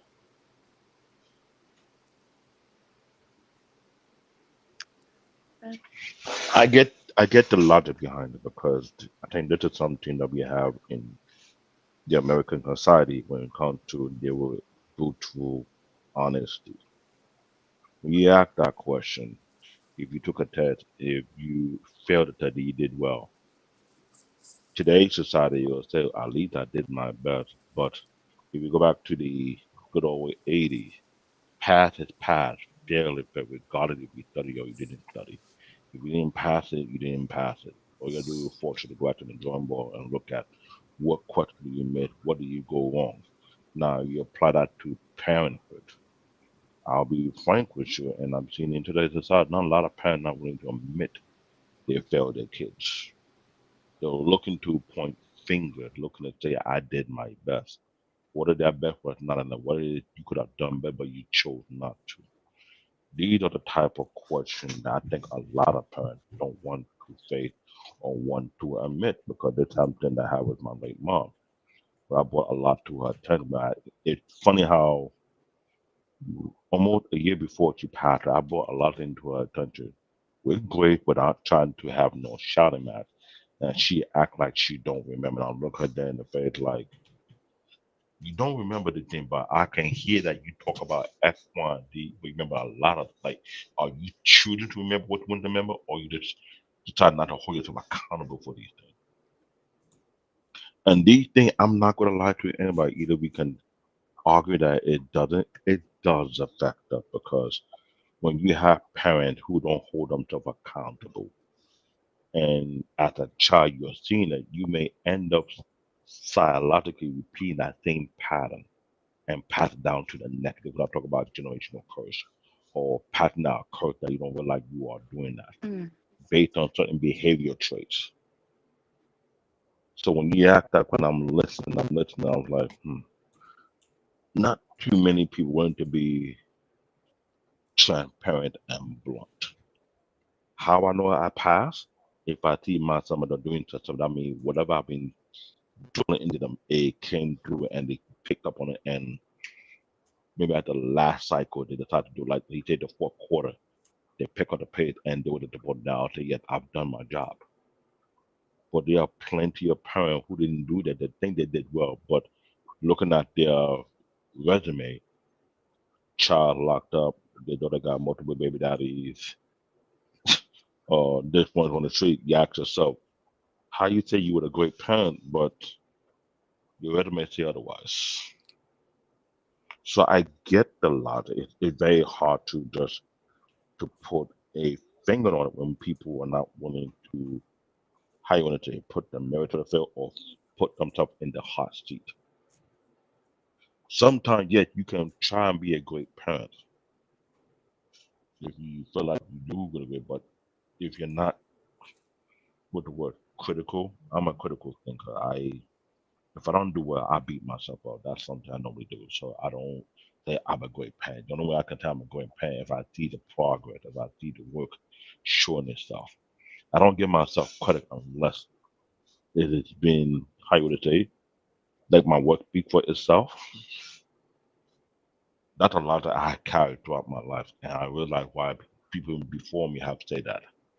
They don't say I did great. They will say let my work speak for itself. Meaning, if my work speak for itself, turn out to be great, then you know what, I'm a great person. I did well. If not, then I have to be held accountable for. I think that's something that's not being taught in today's society. So when you were asking that question, I was listening and looking, pay attention to every detail. I was like, I think this is something that I think a lot of adults need to ask themselves that question, but put themselves in a hot seat. You think you did well, or you think there's something you're lacking, or you think you might have overlooked this, or you may have overlooked that. I think based on the topic of the show, if you trust yourself, how much do you trust it though? Are you able to trust it to know what you do? Are you able to be critical and say, no, I need to change that part about me. I need to change that part about that. So when that question pop up, it does make a very critical and logical sense of why you're asking that question. It's hard to address individually unless you're open to be taking what they call sound judgment. Well, yeah, and quite frankly, I did it as an exercise because you asked me to ask the question, and I asked the exact same question to the men, and their answer was 3 out of the 4 of us was definitively what it was. Did you do well? They said no. It was Peter, myself, and David said no, we didn't do well. And yet the miscommunication comes in because we have a different idea of the same word. So passing or doing well is I think the question was, if you failed, did you do well? And you said I did my best, and my question wasn't, did you do your best? My question was a very simple yes or no, and it went in the direction of I did my best. Okay, but okay, this is what I'm saying. See what happens, or like you said, the miscommunication with men and women. Understand, you guys are performative. That's how you operate. We operate differently. So if I'm admitting doing my best, that means putting your intention and the emotion, you know what I'm saying? Your intention behind it. You know what I'm saying? So when you guys want to be, like you said, it's different. It's the same importance, but that's how we work together to hold everything together. So if maybe I did something that made up for you not doing well. You know what I'm saying? That's why we need each other. Well, I agree. I agree. We bring balance to each other, but we have to really understand and be accountable for what it is that we are good at. So being able to reassure and make somebody feel good about what it is that they're doing is something that you guys do. Mr. Elf, if you want to come up, the link is here. Thank you. Okay, yeah, Elf, come on up. It's right up there. Come on up. So here's what my little pushback is. We might fail, and I said yes, but it doesn't mean I'm gonna stop there. Again, I'm a psychotic person, so I don't stop till I make my point clear, till I pass. Failure is a stepping stone of my success. And I think I can agree as well. And the funny thing is that when you said we're performative, what's going on, Coach? Coach Thank you for joining Coach Ferg. But what the OG has come. What you just said, Stephanie, you said that you guys are performative first. I believe that we all have the same attributes and abilities. We exercise the ones that we feel most comfortable in. For example, they say men are emotional and women are emotional and men are logical. That we both are emotional and logical. We just exercise our logic often more than our emotion and vice versa. You guys exercise your emotion more than your logic sometimes. But the point is that understanding we both have both attributes. So we both can be, you guys are very, what was the word that you used? I used a whole bunch. Started performative. Yeah. You guys are very performative when you want to be in settings. So to say that men are performative and you're not would just be disingenuous. We choose when we want to be performative. We choose when we want to be emotional. We choose when we want to be logical, and we choose when we want to be the opposite of that. And until we are able to embrace our choices, we run into these cycles of miscommunication and not knowing each other and not understanding and giving Coach Ferg a headache. Go ahead, Coach Ferg. Coach is refreshed. He got his sunglasses on. What is it? Coach what? So Coach Ferg, Berg. Oh, I like that. welcome. We were speaking about a couple of things. I don't know when you How joined y'all us. doing, man? We're doing well. I sort of heard about the test. Did I do well if I failed the test? And some of these choices that you just named off, I can't really always choose when I'm going to be emotional. Can't choose that. Someone dies, I'm going to get emotional. I see a sad movie, see a cat get ran over, I'll get emotional. Aw. But, I can't choose those. I guess I can choose how I respond in my emotions, but I can't choose times when I'm going to be emotional. I can't dictate how people treat me.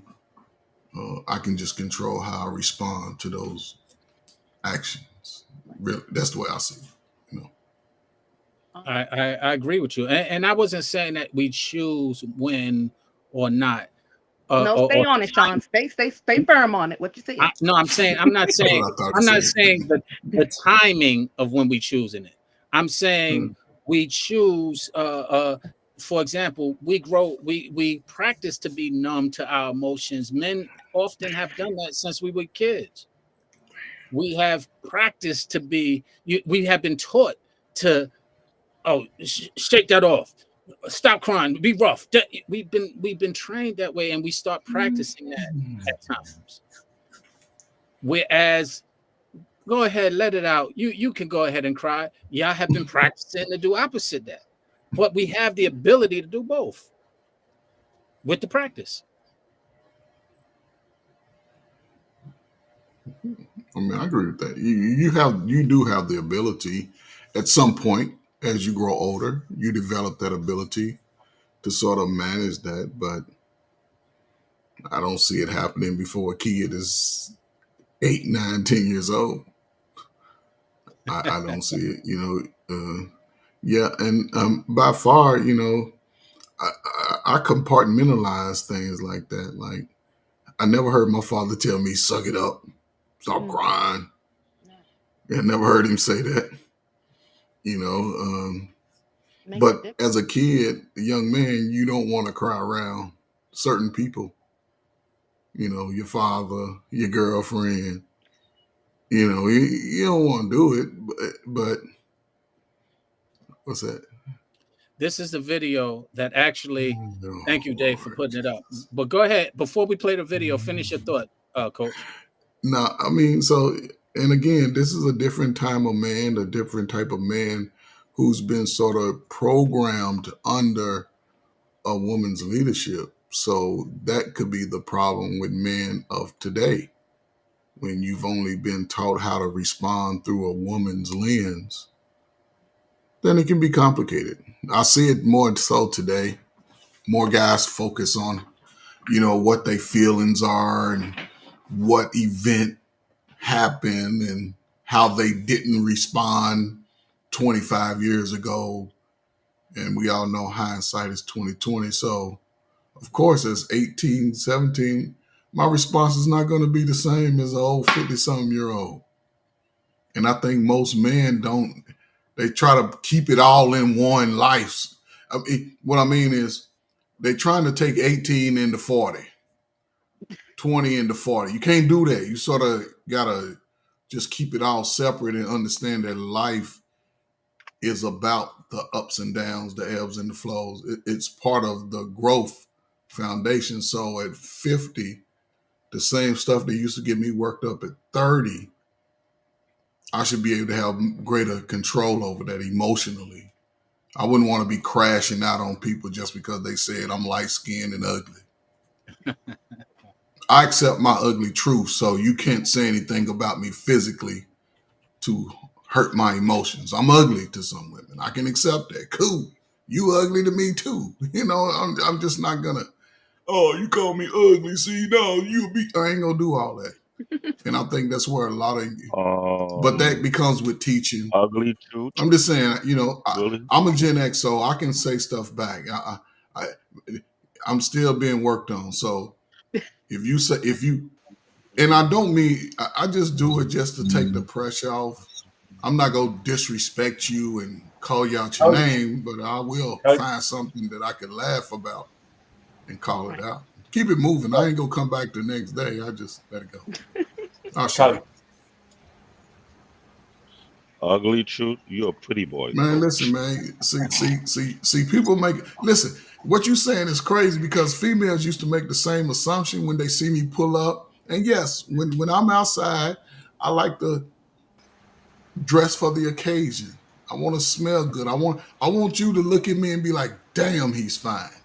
That was my mindset. I didn't want to have to do a whole lot of work, but I was the same dude. According to Paul Bennett, you be But flexible. that's when I was Jesus younger. Christ. But at the same time, though, I don't mind getting my hands dirty and showing you like I can change your brakes and do your oil and fix all the loose furniture that the old boyfriend left loose, tighten up your kids' beds. I can do all that.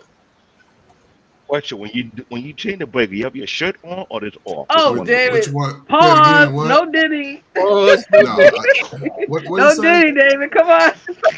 What he No. say when I change the brakes? Don't take my word. I'd be running the other way. I never. Paul Bennett, no. Ask Paul Bennett. Paul Bennett called him out several right, yeah. times. I never take my shirts off. I don't let the world. All right, this got a little freaky for me. Way Ladies and gentlemen, we are in the second half. He asked me did I take my shirts off, man. No, I didn't take my shirts off. You have to. A woman had to get up and feel this muscle. Man, No, I'm taking my big brother Paul Bennett side because he be saying coach have been flexing. No, man. Listen, you talking the picture I showed like when I was in the military. It's 125 degrees in Saudi Arabia. Everybody had their damn shirt off. I had the body of a Greek god when I was younger. So whenever and it was and listen, I'm being, offended. no, but it's crazy. We were in a compound. Listen, fellas, we were in a compound, a military. We created a compound in Saudi Arabia. It was 500 females to 42 men. That's where I was stationed at in Saudi Arabia. So every chance I got to take my shirt off when they was getting off work, preferably, I used to be out there with my shirt off. Yes, so they can see all of this, and I had fun. man. I'm just I am saying. not mad. And that's why we call him the coach, y'all. But that was, 24, 25, up until man. like As he 40. said, body of a great But god. I didn't. on the But like when I met women, I never took my shirt off around guys. If I played basketball, I wanted to be shirts. I ain't like men's skin touching me. But women, I didn't show my body off until they got in close and personal. and Coach, if started you took your top off in front of me, I would leg it 100 miles down the road. I mean, So, yo, what we're going to do is we're going to reel it in a little bit. So, Coach, to you and You scared the crap out of me, dude. the Bushman, how are you, sir? Bush Tucker, man. BTM, how are you, sir? G'day, how we doing, blokes? G'day from Australia, the bunker down under. All I right. put my Steve Irwin outfit on just for the show. Hold on, where's my hat? All right. Man, we got Australia. Crikey, we got- Fairlington, mate. Oh, yeah, my Oh, I Fairlington, want too, one right? too. Yes. and we You gotta got have the old Aussie. So I just want to let y'all know the topic. We kind of stared off the topic, but we're gonna reel it back in. The topic was No, only not person yet. you can trust is yourself. That was the topic that we've been discussing, and we what we came up and what we concluded is that a lot of times the lack of trust or not being able to trust comes from trauma, pain, circumstances that we've been through that sometimes we haven't let go, or sometimes that we're still dealing with the people who caused that pain. And so being able to trust them or other people is a difficult thing or a challenging thing. So we're now discussing if that is a reality in your lives. Is that a reality from your perspective? And if so, how do we go ahead and address it? And how do we go ahead and be able to get through it? Because we also said those who can't trust can't be trusted. Now, the video that we're about to play kind of reflects a person. Well, I'll say what it reflects after we play the video. So go ahead and play the video, and then we'll start commenting on this video. Okay. First town. We can't No hear it. sound, David.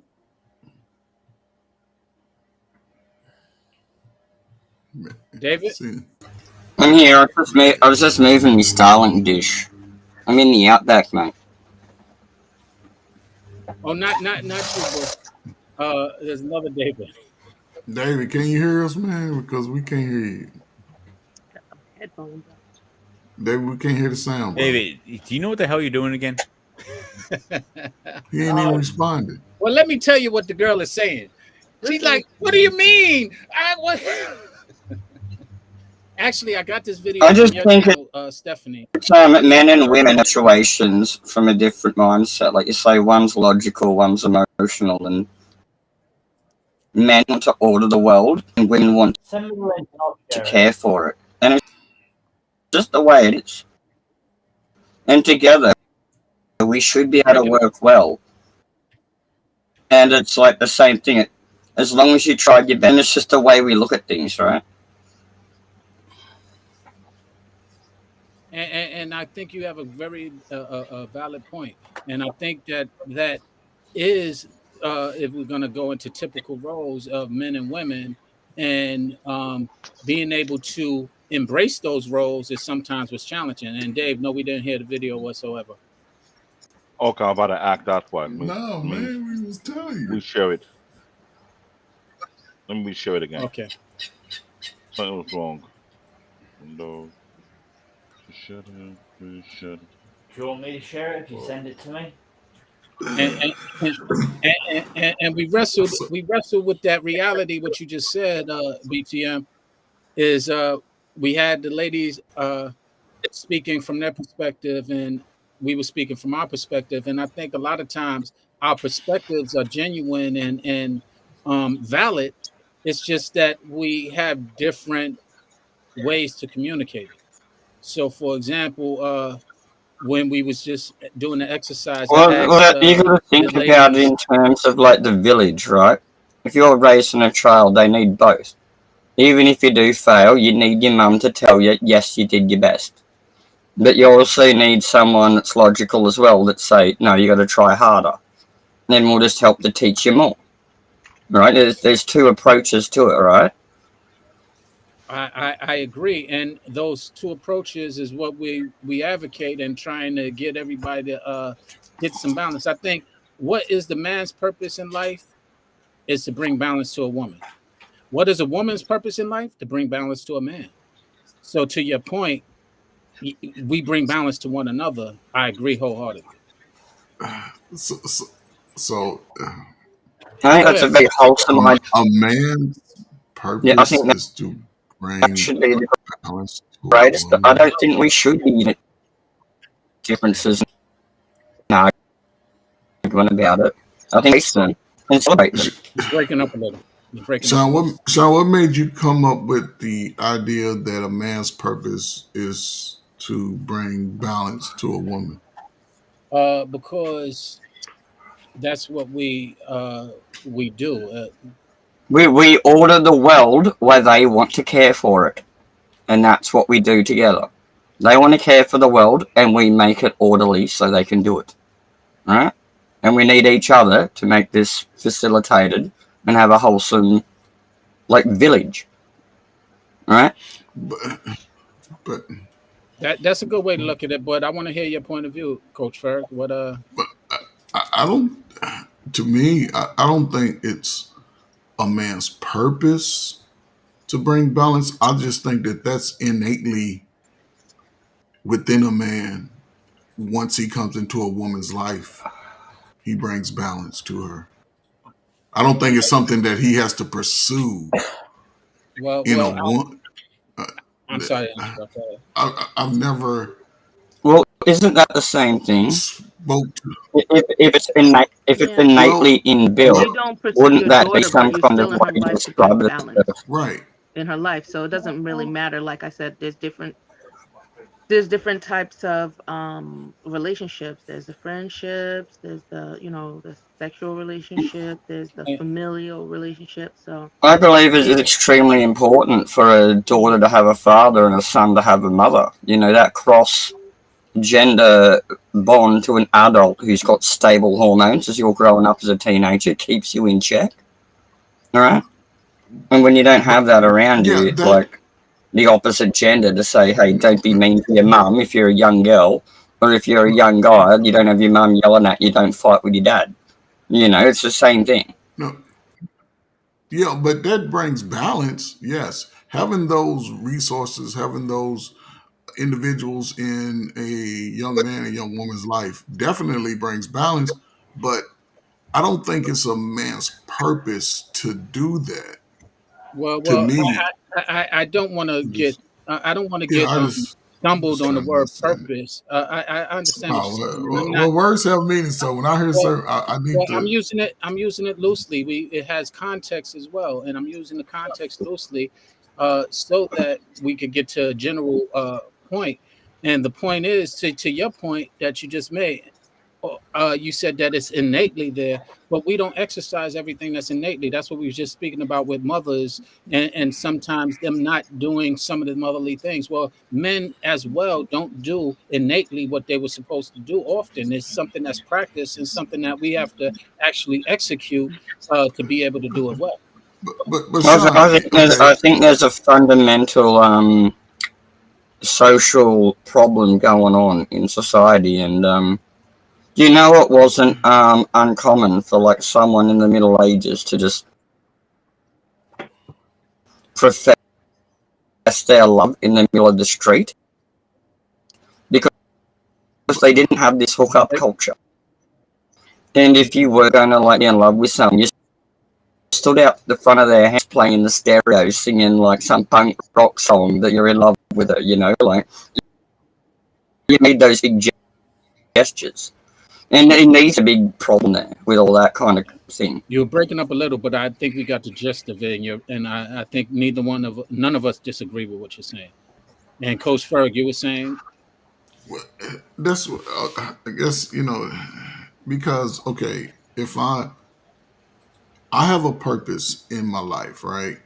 I'm just saying, just in general. I just use myself as an example, and I'm going to use Stephanie, right? So I'm on a purpose, right? It's in like I don't even know Steph. Matter of fact, I'm single. I ain't got no woman. Everybody think I'm ugly. I'm just doing my thing. I'm trying to build myself, whatever expectations I have of that, because YouTube, I ain't met one person yet that don't make $100,000. But I'm just building myself. I'm just working, right? And then I meet a woman, right? Uh, I would think based off the person that I am, if I'm a disciplined man, a purposeful man, as far as me building my legacy, outside of a woman, getting my skills set up, working, exercising, eating right, praying, doing those things, right? I think that's purposeful. And then if I meet Stephanie, I believe that just innately, if she sees the way I'm moving within myself, I think that that would provide her some stability and some balance and a form of security. So she may just start recipro- not reciprocating, but imitating what she's getting from me innately. You know what I'm saying? I'm not. Okay, but that wasn't This innately. is What was she the doing? exact thing I was saying earlier, that men will order Okay, the world so women can care for it. You know, like there's Yes. a reason and we have bridges across rivers, and it's not women building them to impress men. Men put the bridge there to impress women, right? That's how the world and that works. That's why men and, do and, shit. Or to just get to the other side of the woman. no, but that's the whole thing. That or to is really disingenuous, Tell you because a lot of our root is to actually impress a woman. You said purpose. You don't have a woman yet. You aren't getting the attention from a woman, but you meet Stephanie. No. That's what you wanted. You wanted the attention of the No, woman. it's not what I wanted. I wanted those things for myself, but But again, what good is it doing? You still have them for yourself. What Stephanie got to do? So why you she get by yourself when you meet Stephanie? said again, why what? Why aren't you? Can Why don't you stay by yourself when I interrupt for a moment? We're just talking semantics. Because What Stephanie, one is like a primal thing. The other one says, you know, and we're talking about the same thing, right? It's just, a good man has good woman. Let's be good, you know, and it's innate, inbuilt, it's genetic, and that's the human condition. We wouldn't have survived for like hundreds of thousands of years through cosmoses of chaos if we were just going to fight with each other all the time. That's not true. Humans are generally pretty chilled out, man. And we're pretty monogamous, and you know, just don't mess with my wife, and we're cool. Well, I mean that's theoretically that's not always true. Monogamy is a mindset. Actually, And if you look at genetic evidence going back even before humans existed, going back to Neanderthals and Homo habilis, there seemed to well, that's if you be believe monogamous societies. That's if you believe in Neanderthal So existed. But the point being is that you're I'm wrong. not disputing. Let me finish. I'm not disputing that. I'm not disputing what you're saying. I'm just saying it's a mindset. Obviously, we had to. It wouldn't. We Yeah, I wouldn't do have been believe. I able also to. believe in round Earth. Oh, don't get me started on Logically, this. we wouldn't have Can been No, you able. cut him we're not off? going. You have to let him Logic, finish his point, please. logically, we wouldn't Okay. have been able to populate the world if it was monogamy only thing that existed. That just wouldn't have happened. No, I'm not saying that there aren't like cave lords that have existed like Genghis Khan. Of course there have been, but that is not the default. If we go and look at the genetic evidence, right? I mean, I mean, what genetic evidence are you looking at that you're referring to? I love anthropology and like human history and like psychometry and philosophy and all that kind of thing. And that's why I keep relating everything back to the caveman in the village. And it's like, I Okay. think we should be working together. Like, you are a good woman, I'm Who's talking? a good man. Someone says it's innate, someone says it's a primate. And I'm just saying the world would not exist as a modern functioning society. We couldn't have gotten along for like 100,000 years. We must have gotten along at some point, right? Or we wouldn't be I here. mean, I agree with you. And I And just this is part of the semantics you're speaking to is that you're actually bringing up a point that is semantically, challenging, and because we were agreeing before we even brought in the word semantics. So semantics is what helped us no, I'm agree. not saying you would disagree. Sorry, I'm not trying to have a go at anyone, dude.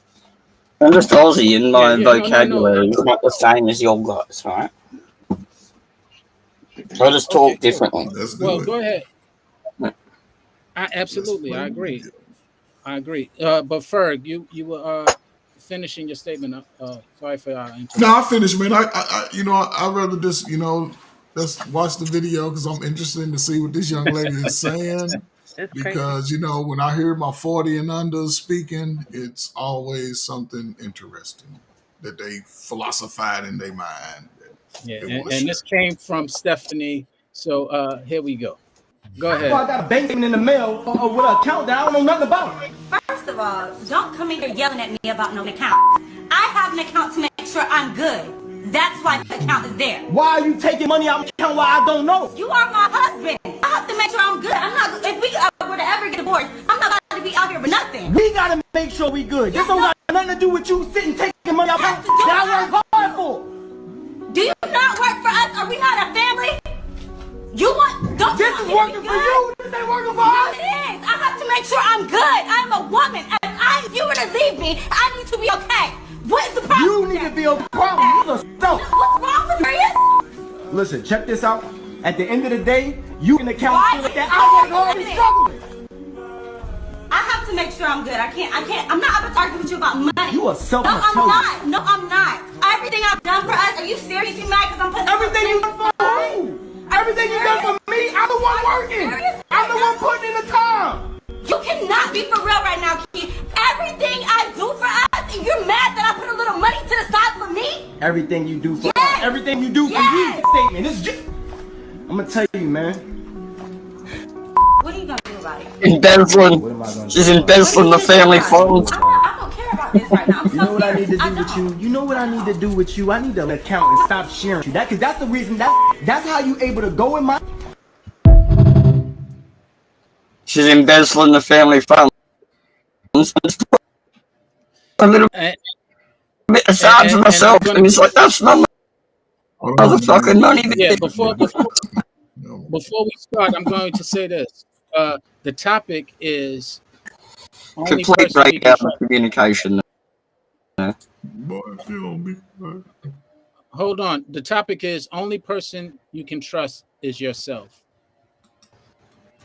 Now we're gonna start. We're gonna go in. We're gonna go in order. We're gonna go from Stephanie, then we're gonna go over to Coach Ferg, then we're gonna go down to BTM Bushman, then we're gonna go over to Peter, Dave. Craig, I'm sorry, Peter, Craig, Dave, myself. So Stephanie. Go ahead. What is the base question, What was the please? question? The Yeah, question. restate it. Well, it wasn't a question that I stated. The topic is only person you can trust is yourself, and we just saw a video that kind of reflects some of the trust or lack of trust in the relationship.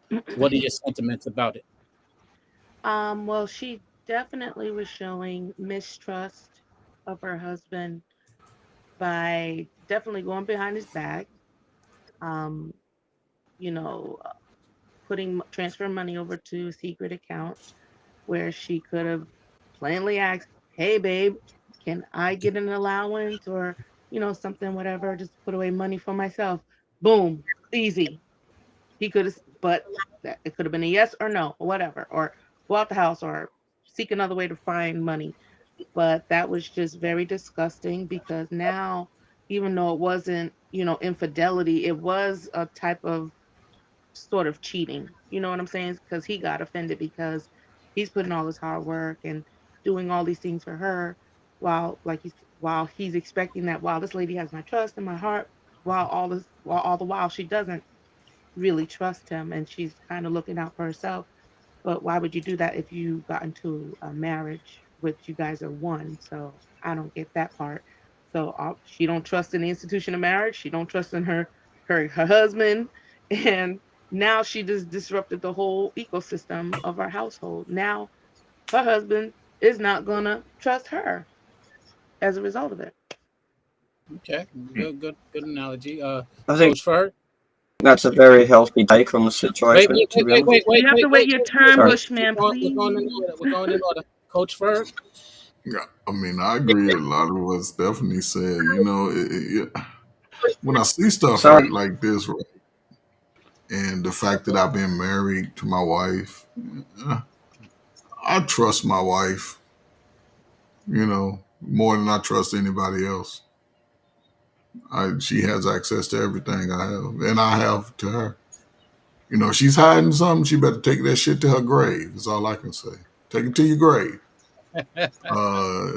And I don't. I guess I've always been this way when it comes to women. I like the women that I like. I don't care about what type of woman another man likes. And the woman that I like has to have personality, has to be able to discuss things other than people shit. I like a smart woman, guys. I like an educated woman. Lets me know that she's did something beyond high school. Her mind is beyond frivolous. Like a woman that can help me do my tax return too. Yeah, all that. Yeah, my wife do my taxes. Wait, you got to stop interrupting. You're So- actually next. So just wait for a second. Yeah, so when I see stuff like this, a lot of sisters unfortunately get those wrong. Agreeing though. I'm agreeing. I know, but agree Man, after man. you finish your Dude, turn. dude. Give Coach time to finish, please. Yeah, give me 1 minute. I want you to count 1 to 60, and I'll shut up. So in your mind, though, don't do it out loud. So when I hear women talk like this, Sorry. they get the wrong messages from other women, And I'm sure somebody's already, the girl, you need to have your own. Maybe a relative or somebody who's been married and divorced and can't keep a good man. They always got the best advice to get you back single. Because, girl, we need to be miserable together. You can't leave me. And they give you messed up advice. And the guy's a hardworking guy. He's taking care of her. And one thing guys are, especially in the midst of him working and trying to build, and she's taking money, talking about F the kids, F the family. This is over here in case you leave me. He ain't thought about leaving her since the day he met her, but she's talking about in case you leave me. She probably hyphenated her name. Fellas, if you meet a woman and she's not willing to take your last name, you be a fool to marry her. You be a fool, and don't be mad when she show up and snatch your damn name away from your ass. But yeah, when I hear stuff like this from women, I'm just glad that I don't meet those type. I didn't meet those type of women. I'm glad that stay away from me, those type of women, because I'm gonna save the dude. Like, man, she's not the one. And listen, you choose and do what you like with whoever you like, but don't come crying when she show up as who she showed you she was, and you avoid it. What do YouTube say? And this goes for men and women. When you avoid those red flags and shit, don't come crying because you don't get no pity. You get everything you signed up for. But yeah, man. Yeah, I would just change my bank account. She wouldn't have access to that shit no more. I give her ass $20 a week paycheck. Yeah. I 30. Depends on, but that's all she get. $30 a week is what? That's $120 a month. That's $120 a month. I'm working all day. You at home. Where you going at? Where you going at? All right. Where I'm going at? So where you going? You ain't going nowhere. Bushman, you're up next. Before you start though, we want to welcome Keith. What's going on? You'll be going in order. You'll go after Dave. Keith, all right? No problem. Can you hear me? Cool. Yeah, we can hear you. All right. Good day, Keith. And in relation to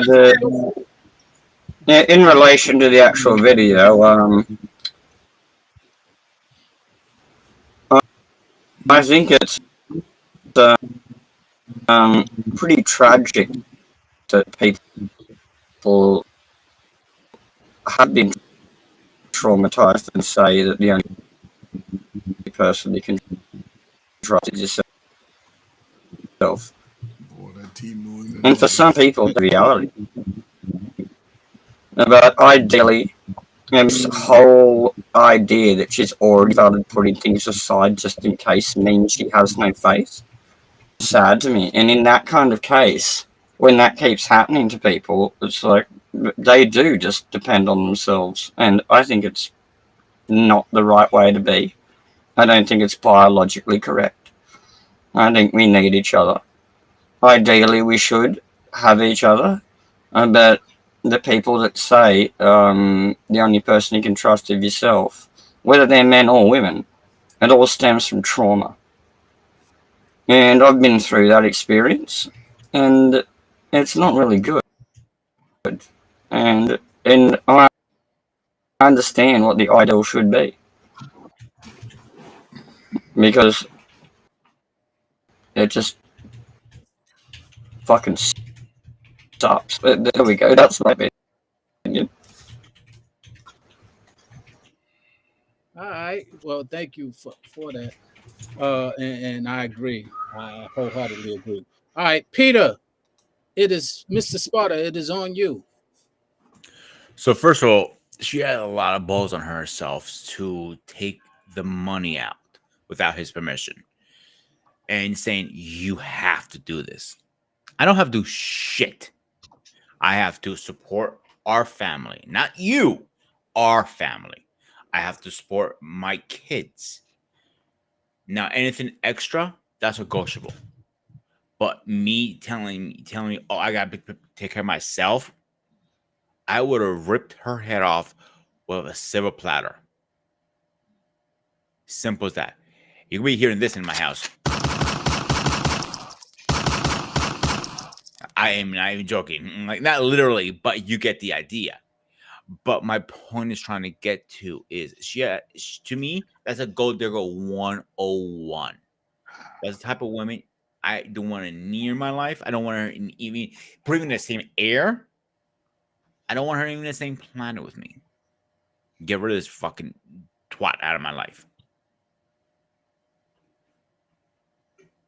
Wow, gunshots and a twat, all in one phrase.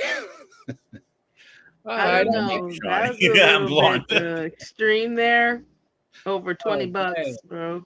Oh man. So before we go continue on, I think it was Craig, then Dave, then Keith. But I'm gonna first let me introduce Keith is here as well. We got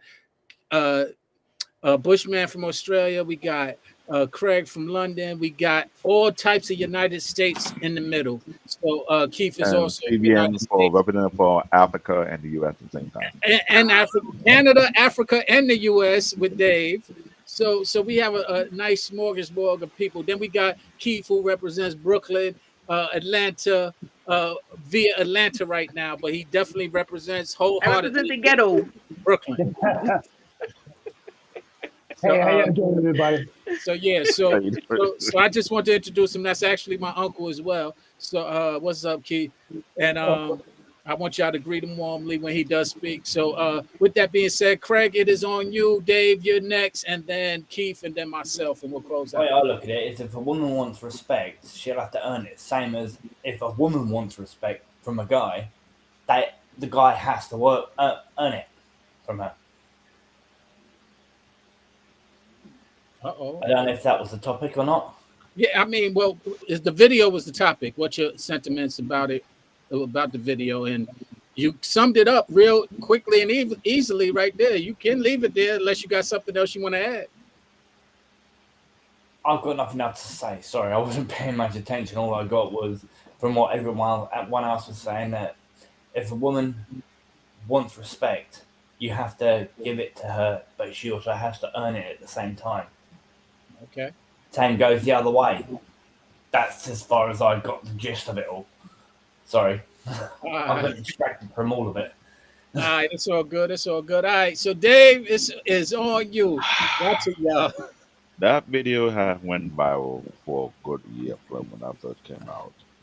That's more like financial fraud, number one.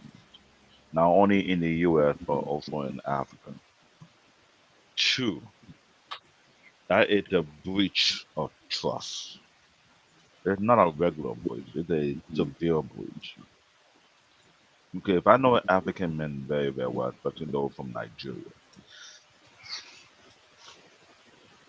if you do that to a hardworking Nigerian man and you find out you were siphoning money out of his account into your own account, if he can't hold that information, I would suggest you leave the continent and go to another continent.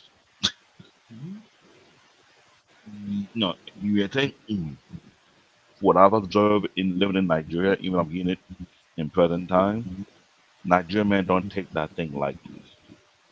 If they are busting you behind, putting money into the joint account that's meant for the entire family, and you are siphoning money out. That being said, if that was the case, this normally happens when he do pass away and he have a will. That woman is completely removed from any establishment or property he has. Also, she also get barred from it, meaning I've seen it, I heard it happen whereby if he tell his lawyer or his barrister to make sure she is removed immediately after the will is being heard, depending on who he get the property to, if she's not being removed, the lawyer or the barrister have authorization to get her arrested and taken out. That's the no joke right there and there. It makes no sense. You have a man trying to create an environment for his children and you think, oh, I need to look at. If that's the case, then you need to be by yourself. Now, in my point of view, if a woman do that to me,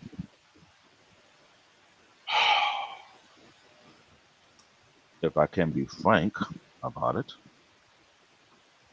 I hope Lucifer is on your side before I get my hand on you. Because I'm not going to be working myself to the ground just for the sake of providing a comfort zone for my wife and kids, and she's going behind siphoning money out to a separate account, thinking she's looking out for herself, but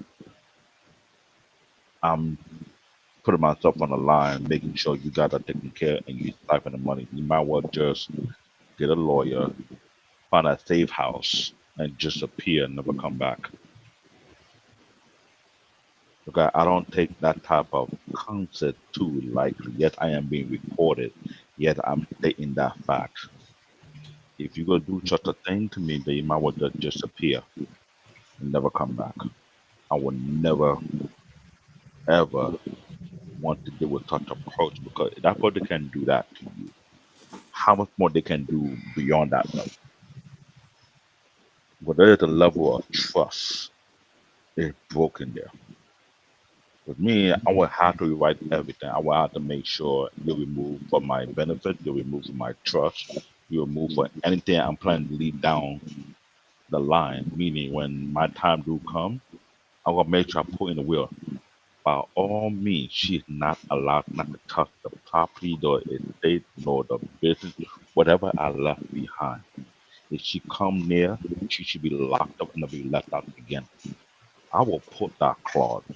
Or, if I want to go ballistic, if she does it, hire a hitman, take her out. Wow. Somebody's full of a lot of hate. You said cannot be frank, and I was going, no, don't do it, no. I mean, I gave the lawyer ample right to do what necessary to get rid of the problem. Wow. Dave, What? Dave, I don't like Peter's response. I don't like David's response. Those guys need to be under surveillance. Come from experience, meaning when you break that level of trust. That's what I mentioned, Lucifer. Like you see that TV show, Lucifer. I hope he's on your side to protect you. If not, on your own. Yeah. All right. Well, Dave, I'm going to stop putting you. Allegedly, all of that stuff's internet. Allegedly, We're not and trying to frankly, incriminate my friend Dave. if you see me, allow him to don't think of incriminate betraying himself. me. If you think of betraying me, then Well, we understand. We understand, Dave. But again, we're just messing around. Thank you, Dave, for your response. I understand. I know I sound brutal, but what women be? Yeah. So with that being said, we're going to segue into Keith, my man, Carmelo. Hey, what's up, nephew? I'm good, brother. I got here kind of late. I didn't know how to log in. I'm the computer thing. But so far, what I'm hearing, well, I wanted to go about first the trust deal. Can I trust myself? But, Yeah, the topic was the only person you can trust is yourself. That was the topic. only person. Well, at a time I couldn't even trust myself. I'm just learning how to trust myself today. But for the simple fact, I say that because I was living in denial, and as far as I wasn't dependable as I want when I want it, and I had no gratitude. And at this point in time now, as I'm starting to grow up as a man, I begin trusting myself because I trust others who they are. See, and the only way I can trust myself is by to show up. I have to show up mentally, physically, or basically mentally in all forms of my life. That allows me once I start feeling about showing up, then that's why I started that loss of trust in myself. It deceits itself. Now about the far as the women concerned, I can't see that far because I respect myself too much. I should see something like that is not going to happen. Because only way that can happen is if you open the door for that for that to happen to you, for somebody to snap, a woman to deceive you that way. So some way down the line, you ain't have the respect for yourself to have the respect enough to recognize a woman who will disrespect you. Because you know when a woman is disrespectful, on top, but you consider to mess with her. You still could deal with it. I don't know, it might be the poop hang, it might be the bang jugs going on. Hey, who knows? Or she might have blessed you downstairs a couple of times. Hey, but I know for a fact, and I'm learning this myself, to be honest, because I'm still young in my marriage, and I respect my wife more. I respected her more than I respected myself. That's what helped me start to get to, God put me in a place that started getting me clean and sober, because I don't want to lose her. Because I respect her, and she respects me, and she respects what I'm doing. But I don't see, and I got a nice thick wife. I love it. I love every all 200-some pounds of that woman. But I had to learn how to respect myself. That's where my trust comes in. And and Sean, that's my nephew. He could tell you how untrustworthy I was. I could take y'all deep. And his mother sticks with his mother. My whole family loves me unconditional because I was conniving, sneaky, every type of way you could think of. I did dirt to everybody in my family, and they still love me. And they had hope. They had hope for me. And I say, before I leave this earth, I'm going to bring that hope alive. Not just for them, for me. But trust carries a long way. It goes not mentally, physically, and spiritually. If you're not spiritually fit, it's very hard for you to have trust in yourself or anybody else. So you got to be spiritually fit with your higher power, wherever in my God and my understanding. So I said, I've been listening to y'all for about an hour or so, but I couldn't log in. I didn't know how to log in. I had to text my nephew and say, how you log into those things? See, I've been hearing some stuff, especially the sister right there. I had some, man, I was trying to type comments in there. Does she see it? Does she see it? But man, Coach, thanks for letting me share with y'all people. I approve of it. Man, I see you, Coach Fred, but before you go, I want to say this. It's going to be hard for me to follow that up. Keith, I really appreciate that. That was very genuine and very, very meaningful. I'll share afterwards, but Coach, go ahead. Just listening to my brother, right, without going into how you got into that space, right? What are some things you did to sort of get yourself out of that space? What are some things you did personally to get yourself to a better headspace to where you can begin to trust yourself, to trust your word, to trust your movement? First, I got locked up. That was number one. It took somebody to hold my hand and won't accept my bullshit. Okay. And then it took me to get an open mind, start getting an open mind for people I didn't know at all. Because I'm down, like you said, I'm from Brooklyn, but I got locked up down here in Georgia.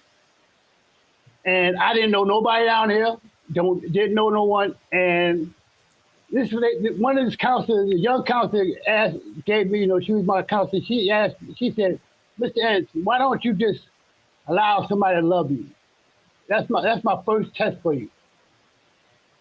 Just give it a chance to let somebody love you. So I let these people, I finally opened up and stopped going against the grain against them, and I started opening up and recognizing these people are trying to help me. And then while they was trying to help me, I started loving myself because I started loving the accomplishments where I'm recognizing. I said, wow, I don't know it all. I'm a Taurus and bull. I'm supposed to know everything. No, you're not. Don't go by the science, brother. That's the problem. But see, I'm a bull. I'm strict like that. No, yeah. Don't go by the science. But I knew everything. I just figured I knew everything. But I realized today I don't know nothing. So I just started having faith and started opening my eyes and I started learning how to listen. See, that was my part. I didn't know how to listen. I was hard-headed and don't know how to listen. Today I'm learning. I'm still working on how to listen more, and having some kind of empathy for others, and some kind of compassion for others. And listen to their story, and listen to what they say, and listen and start to get the understanding how to be me. See, the world is one thing. The world has a whole bunch of things, but it's not the world. It's me. I'm the one that's getting produced to the world, not the world produces to me. See? And I had to change everything about me. I had to change the way I talk. My nephew could tell you, I used to curse every third word.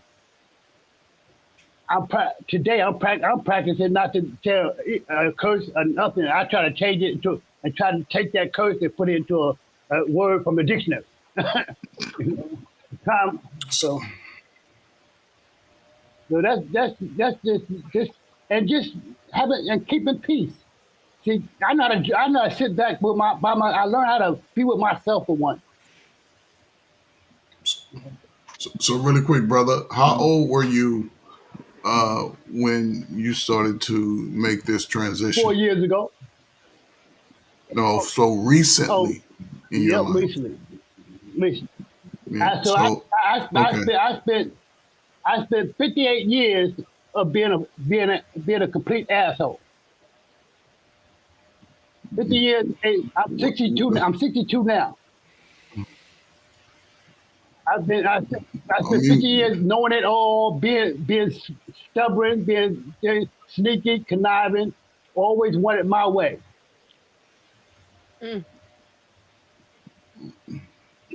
Was that a learned behavior or something you just developed on your own?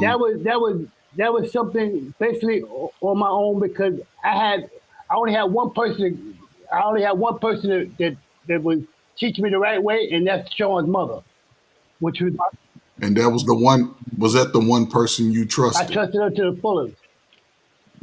But then again, I always went behind her back and took things from her, and just like I took things from my nephew or whatever. My mother wasn't never around that. My mother had me at a late age, so she was already set in her ways.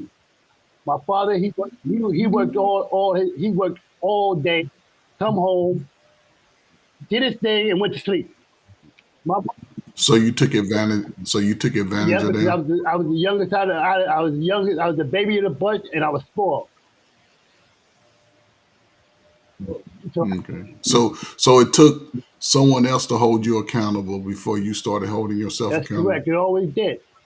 And then when my oldest sister, Sean's mother, moved out the place, I had nobody to hold me accountable no more. So I did what I wanted to do. I was at 8, 6, 7 years old. I'm at 11 o'clock at night. Wow. Yeah, you was doing too much. Yeah, I did a lot. I just wanted to have this conversation. Yeah, and I don't want to belabor it because you're not alone in that type of journey. I know hundreds of guys who've had similar, if not worse. And the fact that a lot of brothers like yourself are starting to come back out into society and still trying to find a way to make things right for themselves and their family. Just know that it's a never-ending journey to be the best version of you. Yep. Don't even put a time on it. Don't say in 5 years. Just live your day one day at a time. being the best version One of day you. at a time. Being the best version of you. And if you sold drugs, I'm gonna shut up. If you sold drugs like millions of other young brothers caught up in that time, it may be a good idea to lift some of that burden off you. Maybe just go back and find somebody who you know you sold to and destroyed their family and say, man, you know what? I stole drugs. I didn't sell nothing. I was too busy using drugs to great time to sell it. Okay. So I was that type of dude. So yeah, man, salute to you, man. The fact that, you know what I'm saying, you understand now that it's a greater purpose for you other than just falling under the subjugation of what was happening at that time. And believe me, man, I don't know if where you at, but I'm sure if you asked around, you can find 300-500 more brothers similar. I know it's a whole bunch of people like me. But listen, bring them to this type of space so they can start getting the programming to know that they still can be okay. They can still make a better way, but it takes the work and it takes to having those conversations. It takes holding yourself accountable and knowing that we all suffer of having similar experiences. Those things are support groups. That's a support that we can share that experience. That's all I'm saying. Not saying, you know, just work. I work with guys like you. I had a client that had 165 years. Man. But then you think like, damn, what do you do to get 165 years? He walked in on a guy that was raping his child. So you can't even be mad at him in a sense. I've had guys cry to me, talk about they were raped while inside. You know, so just having those experiences, man, I think it would help a lot of black men because when we carry pain in isolation, we ain't like women. The women will let you know from day one what she going through. Most men will fall back into the back and we'll just carry that pain. We'll self-medicate, drugs, alcohol. And then we spend most of our prime years blaming ourselves. And it takes a hell of an experience, you know, or even getting locked up. That's a hell of an experience, especially if you're going down. I ain't talking about going to the county. I'm talking about going down the road. You know, that's a hell of an experience to go through, man. You're all alone in that whole experience. You definitely can't trust nobody while you're inside. So just salute to you, man. And listen, man, hopefully you can find brothers like you, man, and just get around and have conversations. Come to Sean. Sean will get y'all to talking about all that good stuff. But it helps though over time. He's one of my anchors. All my family's my anchor. This is my support group. But I have a strong network. It keeps me on a daily plea, one day at a time. And my pain is my strength. My mistakes is my growth. So, and whatever today, I don't swallow about it. I make amends where I can make it at. But I can't. It's about moving forward. Because I have a family that loves me. I have a wife that supports me 100%. Despite the things that she's going through, she still makes sure her husband's good. You know. Yeah. And mentally, spiritually, and I can't ask for no more. And then I got a God who loves, God of my understanding who loves me. Man. And like I said a second ago, it's hard for me to follow that out. Give it up. Thank you, Keith. For a couple of things, a couple of things that I'm gonna start with. The subject was, and thank you all for joining me first and foremost, because we're gonna wrap it up here.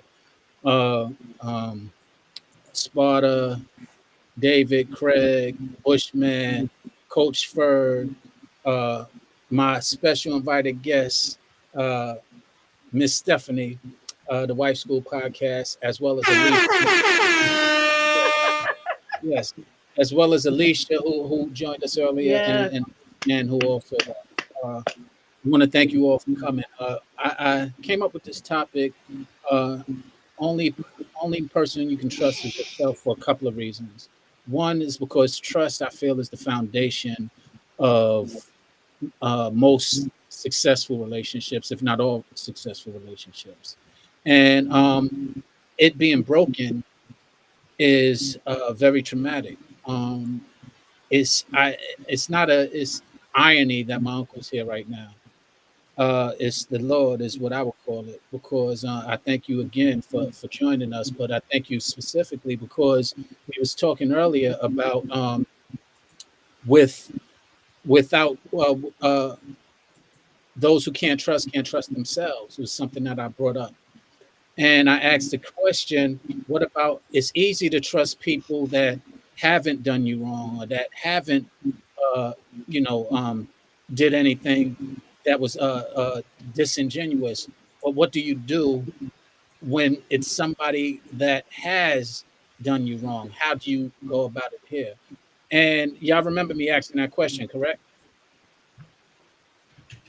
Steph. And okay, so I say that because I promise you I didn't call my uncle up, but I said we have to learn how to get beyond that, because a person who can only trust themselves becomes naturally controlling and selfish, in my opinion. And a display of that was that video that we just watched. That woman really displayed how hurt, how she was really at a point where she didn't trust her husband to secure her. And so her reaction to that was doing something deceptive and doing something, conniving and manipulative. But if you listen to her, she was doing it all out of the point that the only person she trusted was herself. She didn't trust him. She didn't trust the Lord. She didn't trust anything that she vowed to. She didn't trust at all, which made her a person who can't trust, can't be trustworthy. Hence, that's exactly what we saw a result of, is what she was sitting there and arguing about it as if, she was right. It wasn't that she was trying, I don't know if she was just deceptive or manipulative, or that she was just hurt, and hurt people. I don't think her husband hurt her, which is the problem. I think life hurt her. And she found the person that can trust her and that decided to trust her. And then she wasn't able to trust herself. As my uncle just displayed, you got to start there by trusting yourself. And in order, once you learn to trust yourself, then you can start hopefully trusting others and understanding trusting others. And the reason why I said it was so powerful for him coming in, because he just kind of summarized everything we were speaking about prior to him even getting here. And that video showed that also, if somebody does you disingenuous, and they are making the moves, or they are making the steps, or taking the steps to take accountability, as my uncle just displayed he's doing, you can find grace to be able to embrace that, even if they done you wrong. And like he said, he's done our family wrong at times, but we also and I'm proud of where he's proud. That's why it's hard for me to even try and follow up, because everything he said was so true and so genuine. And I salute you for that.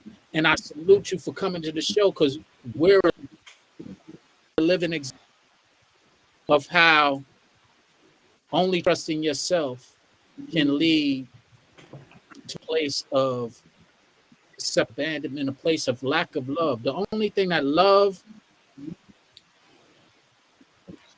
and trust have in common, things that love, is vulnerability. All afraid of that. We all have shown signs of vulnerability because people have taken advantage of our vulnerability. People have hurt us through our vulnerability, used our vulnerability in their favor, and manipulated it and used it deceptively. And that vulnerability is something that makes loving one another and trusting one another difficult. But as a testimony to what was just expressed between my uncle and I, and us being able to talk about it, not in detail, but just generally, we allowed ourselves to be vulnerable, to be able to come back into a space where we can discuss and have grace and forgiveness, which is more powerful than hate and disconnection. So with that said, I thank you all again for coming and having this straight talk and where we're getting a straight understanding. And I'll leave with saying, without trust, there is no love. Oh, hold on. Coach, is it true that it was 125 degrees with your shirt off? It was like that. Say it again. Was it true that it was out there 125 degrees with your shirt off with 50 women for 7 dudes? 500. Yeah. Well, yeah, it was like 400, 500 women for like 30, 40 guys. But yeah, I was in Saudi Arabia, man. I was right there. Man, I should enjoyed the service. Straight out of basic training, Like, man. I enjoyed the service. I knew that. Man. Yeah. But yeah. Service. Yeah, but yeah. Told you. Thank you all, man. And I didn't mean to get deep, and thank you for lightening it up. Yeah. I heard that. I was watching. That's why I was trying to log in on that point. I was saying, that made me say short. Yeah. Why you thinking Cole holding me down? Don't show that picture in the background no more, because he be getting tight about it. Yeah, man. And the funny thing is, you would have been a great recruiter sharing that story. That was my favorite story to tell when I met somebody young, when I met somebody in ROTC.